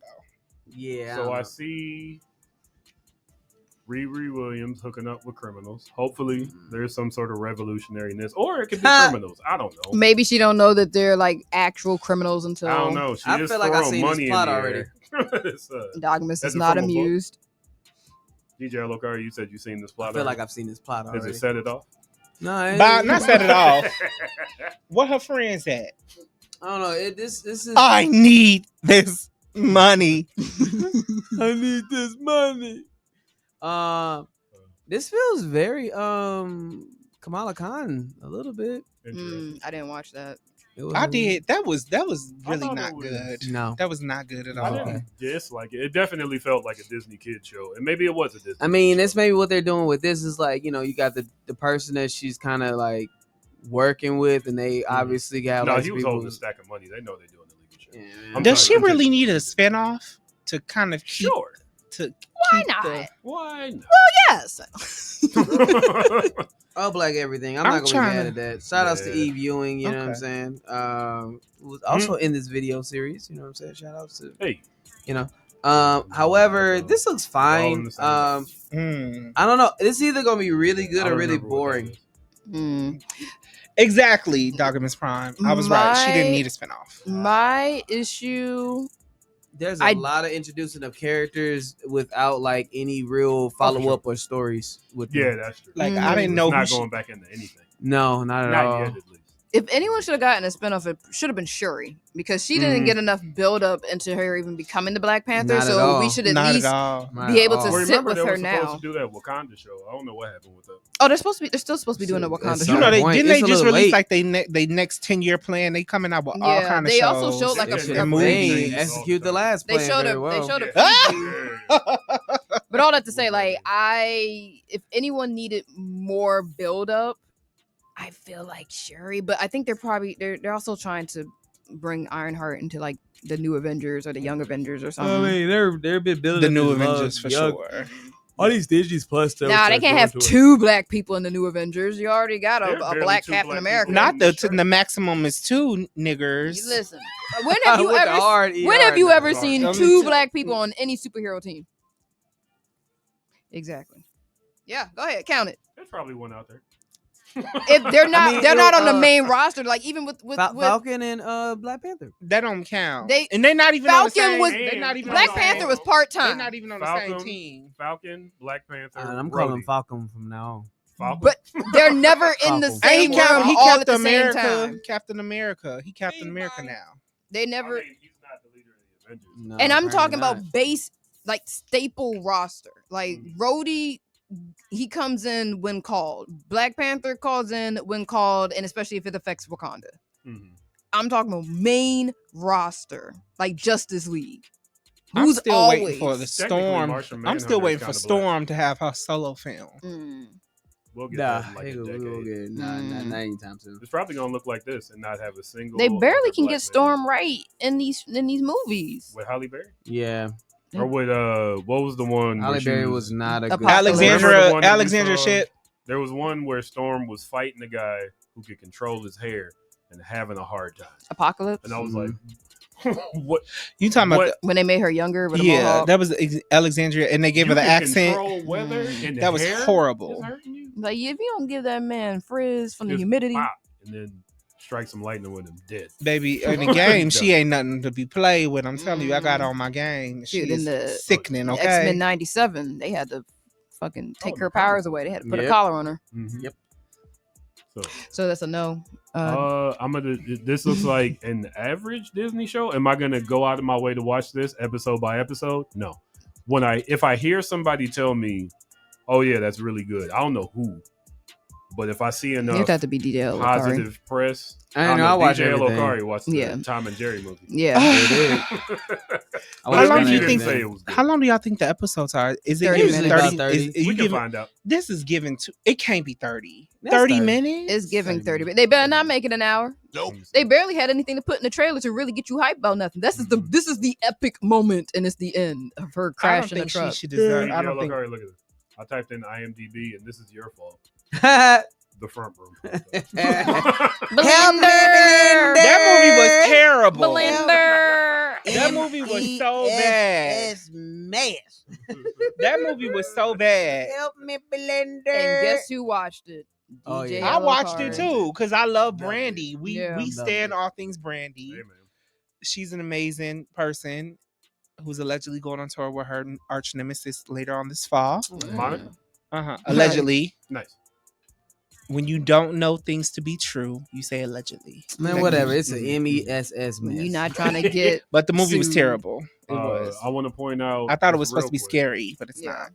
Let me share this. I'm just a racist baby. There's you make movies. that voice so accurately. Yeah, he does. There are a bunch of movies called Ironheart. One starring the legend Bolo Young. Oh, nice. Look at it. Look at him. The Chinese Hercules. That's a big. It was an hour and 29 minutes. How long is this episode? Right, let me see here. We got. My money's on 30 minutes. Ashley says 30 minutes. DJ Lokari, what you got? It's at 30 minutes. Kahari, how long you think it is? I want to say 45. 45. Do they do 45? Oh man, where is it? They show it, right? Somewhere on IMDb. You have to click on it. 1. Come on, where is it? Time. How much do it cost to run a show like that for 30 minutes? That's crazy. Lot. It's Disney money. They own a significant I mean, chunk of the considering world. you got like Game of Thrones, those episodes be an hour. Yeah, that's a movie budget. I think, and then depending on how many is in the season, because like Game of Thrones, House of the Dragon, you get like maybe 6-8 episodes, and that's an hour long. Mm-hmm. How many episodes we getting with Ironheart? Probably 8 or 9 or less than 10. Probably less than 10. I'm definitely guessing less than 10. Because the other shows be less than 10. I didn't even watch the Winter Soldier. That was actually pretty good. Okay. That was out of all of them, outside of Loki. Those were the two that I preferred. Loki and it's on my list. Winter Ash. Soldier. So when I go home tonight, I'm definitely gonna watch a couple of things before I knock out and get up and clean up my house. I was really just watching Falcon and the Winter Soldier for Winter Soldier. I love Bucky. So was it good though? Cree Summers? It was solid. Oh, Cree Summers in the Marvel universe? I would say it was solid, especially in trying to get an idea of what happens Did after. You like Agatha? I didn't watch Agatha. He did though. I liked it. I like Agatha, but it was just like it was campy. Mm-hmm. I like it campy. Was crazy. I like the I won't give away the twist at the end. Yeah, it was definitely a twist. It definitely goes like this. Yeah, it definitely is twisty. I'm not because I was like my mouth was on the floor. I'd say about 30 minutes. But that Agatha was 30. What? Agatha was what? I don't know. 45. I want to say that Disney doesn't average Yellow of 30 card? or 45. Do you It remember? was like 45. It there's depends. 6 episodes. Ooh, 6 episodes. They only doing 6. Only It's a short series. They have said it's a short series. 6 episodes. Yeah, we'll see. Maybe they might give it an hour. They also say that in Disney, you don't know that you have another part until they call you back. That's so terrible. we don't know if this is gonna continue on to something else. Most likely it won't. We'll see. They're running on the strength of Ryan Coogler's name for sure. Yeah. Darren said, no matter how long it is, too long. It's too long. It's too long. And the thing is, I want to like Ironheart. I want to like Riri. I don't like her as a character so far. Like, and I haven't read the comics to really know how this portrayal is similar to what she is in the comics. But as she's been portrayed so far, I don't like her. Like something about her just does not. It's not clicking for me. Genuine? Is it that she's not likable? Is it she hasn't done anything? Maybe it's the acting. It might be the acting because, you know, a young genius black woman. I like the way she's written in the comics. Should be cool because I like Shuri. Like I love Shuri in the first Black Panther. Yeah, she was fun. She was likable. She was smart. Way to take all the way away from her for in the next one. Yeah, So the runtime for Agatha Harkness ran between from 29 to 49 minutes. Yeah, it depends on the episode. Okay, so that might be That's so Ironheart. quick. That might. How many episodes did Agatha get? 9. Very good 9 episodes, by the way. I would yeah. Probably 20. But like the I first feel episode like might be a little longer, and then the finale The last will be a one little was longer. definitely long. All I'm gonna say is that Marvel has been producing some grade A trash. Some of this stuff. So. I mean, X-Men 97. But it was keep good. people employed, child. So them Disney checks must be something because they stay coming back. Yeah, because you can't do it. Had to be something because you can't do nothing else. I mean, if at that nothing time. else, You locked in a contract. I don't know if I being able to put on You your said- resume that you worked with Disney, Marvel. It's gonna open some doors. That's why people were signing on to do those Sony Marvel movies because they would be pitched to them as it's gonna be a Marvel movie. They thinking Disney Marvel and it's the Sony universe type shit. And it's like I like that. I don't care what y'all said. You like Madam I Web? liked it. It was I cute. respect that you like It was cute. I enjoyed it. See, I have to respect. I give things a chance. Mm-hmm. You like I'm gonna give the Buffy remake. I'm gonna give the Buffy remake a chance. We know it's not gonna be the cult classic of what it was. I'm going to give I Know What You Did Last Summer a chance. I gave the Amazon Prime version a chance, and that was terrible. That was. I appreciate that you actually like, unironically, Madam Web because I have not heard anyone actually try to defend. It's on Netflix. You can watch it. I don't want to. I'll watch. I just appreciate that you can actually be like, I liked it. You're not saying it. You're not saying it's the greatest movie. You're just saying I liked it. Yeah, I can sit through it, and I can sit through it if it's on television or something. If I'm trying to kill time, if I got done sweeping and mopping and stuff, The and I want to. funniest thing I saw somebody say about Madam Web, and this is after I watched the movie, is that when Mike Epps dies, if you look at it, she did really shitty CPR on him. Oh, God. She did not try to stop the bleeding first. You so silly. It might be so silly. It might be one of those movies too where after a while you come to appreciate it. like how It's some people always- have come back yeah. around. It's like on, an album that you skip and you be like, oh, or like it how wasn't that bad. like how some people have come back around and like Catwoman with Halle Berry. I didn't.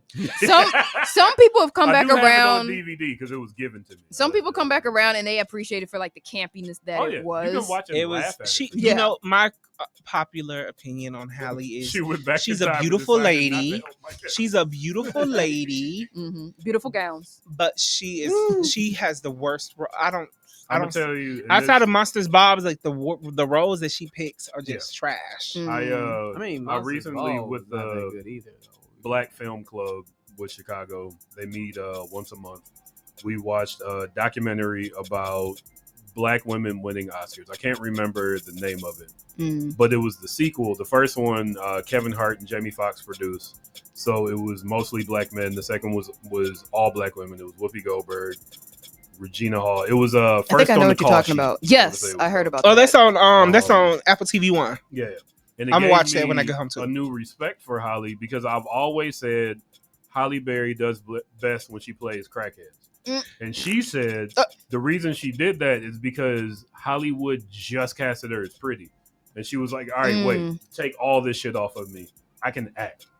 I can act outside of what I look like, which is crazy. At least I've chosen a side. Yeah. Because it used to be, you want to get prettier. Yeah. Elgin catch. No. You caught it. Some people. At least I've chosen a side. Some people like to. They lean on their laurels. Like, they're not trying to be. They're not trying to be. Like Megan Fox. Megan Fox will never try to act that hard. Yeah, like they just trying to get a bag. I liked her in that robot movie where she was the sex fiend and I tried to kill. I didn't see that one. I know what you're talking about. It's so good. Yeah. I mean, the dad was hot though. Would you not try to? I mean, but she was a robot made to be a nanny. Even the robot. Anyway, we get off track.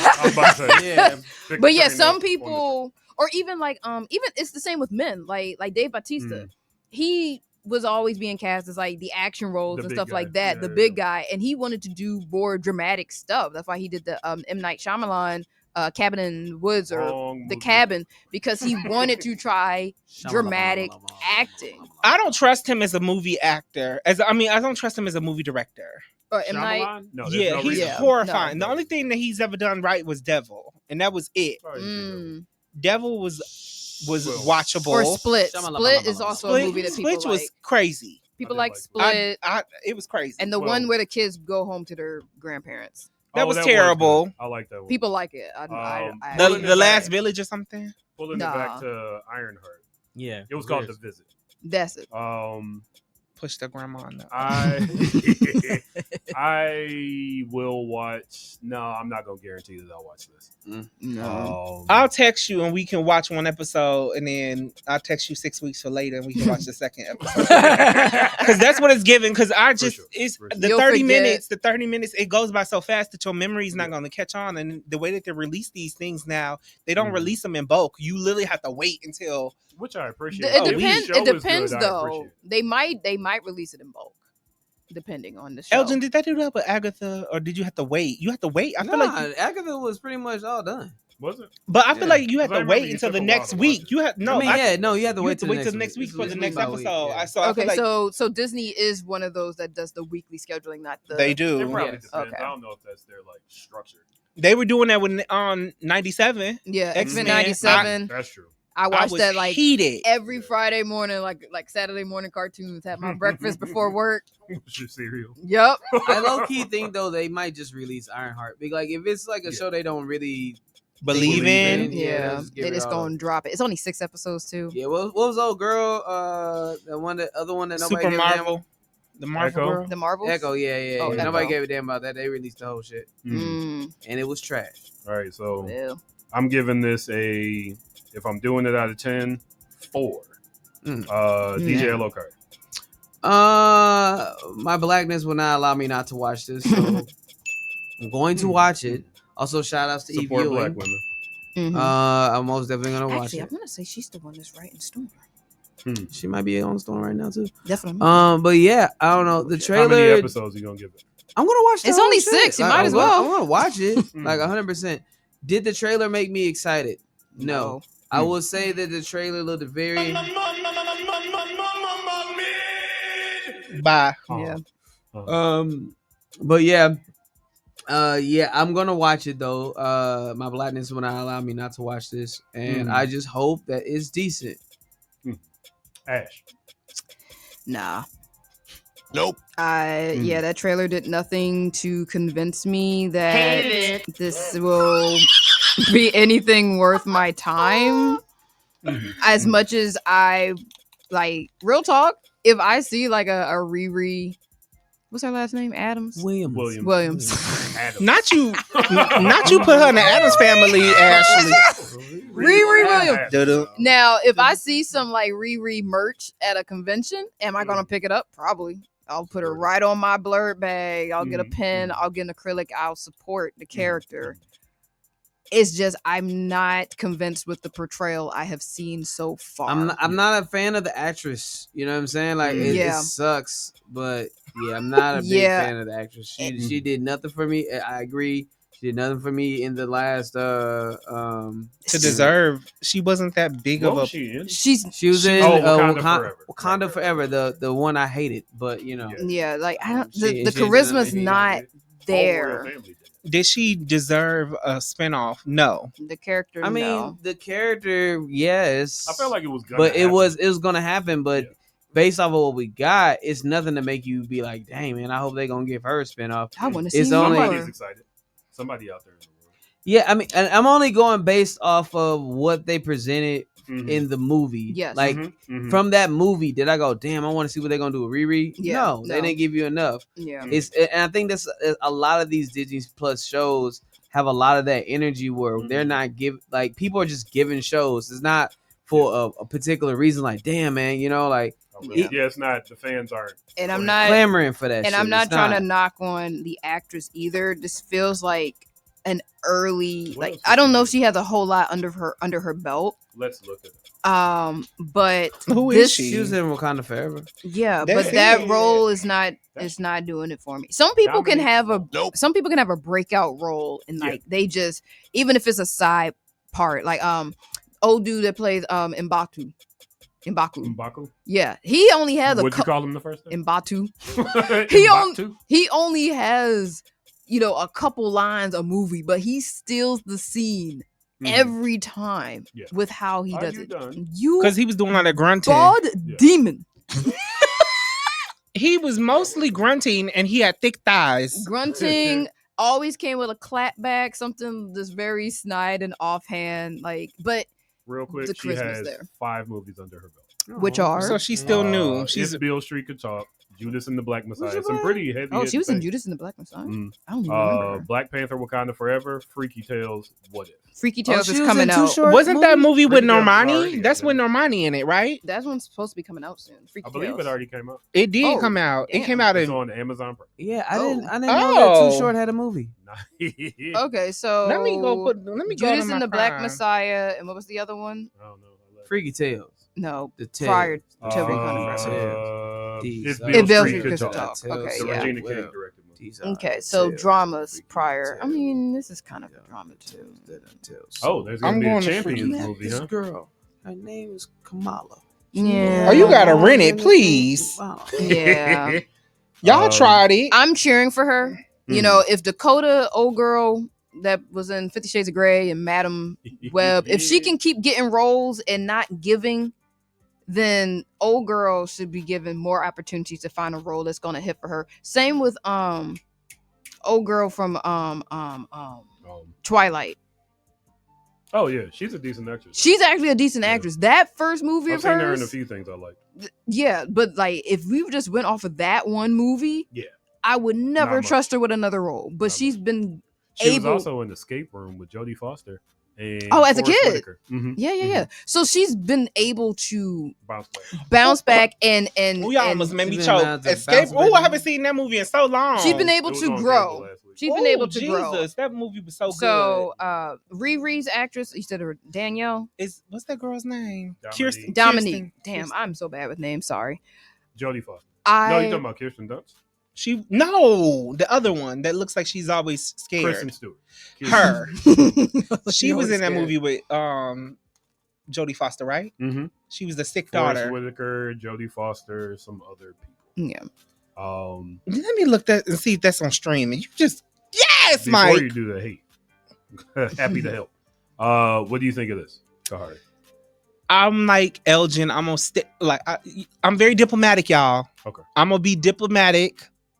Like I said, I'm gonna text you when I see the first episode, and I know you ain't gonna watch it for 6 weeks. It will be up to Veterans Day before you probably check into it. For sure. I'm gonna check into it, so I'll give it a 10. Okay. I'm invested. I'm invested. Yeah. I'm rooting for it. Yeah. Rooting for all things black. Rooting for all things black. There you go. Rooting for more opportunities for anyone to do better. Mm-hmm.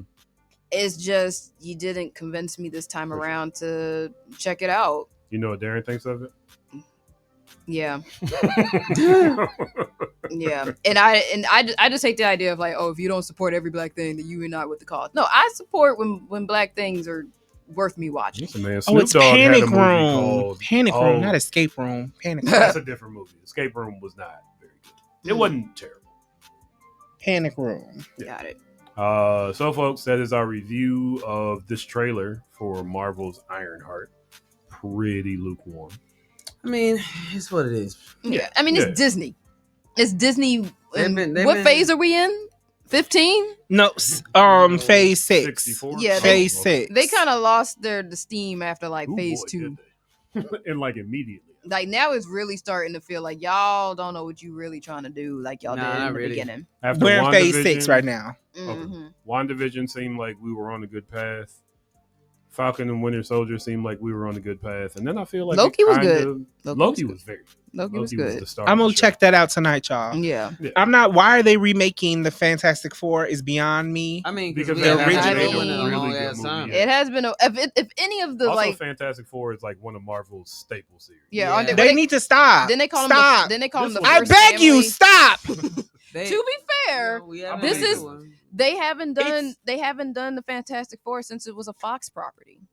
They did it when Michael B. Jordan was the black man. He was the Again, Black Torch. They haven't touched it since it was a Fox property. Fox didn't make the best decisions with a lot of their superheroes. But again, I beg you, stop. I don't know. This actually I'm not looking forward to it. It looks terrible. cute. It does not. It does not look good. It looks great. It's a Well, skip for me.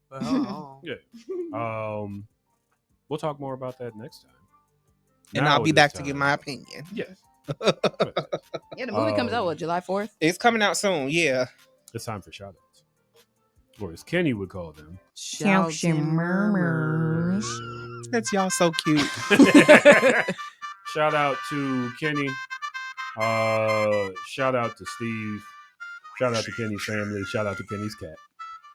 Pretty boy Troy. Shout out to Kahari.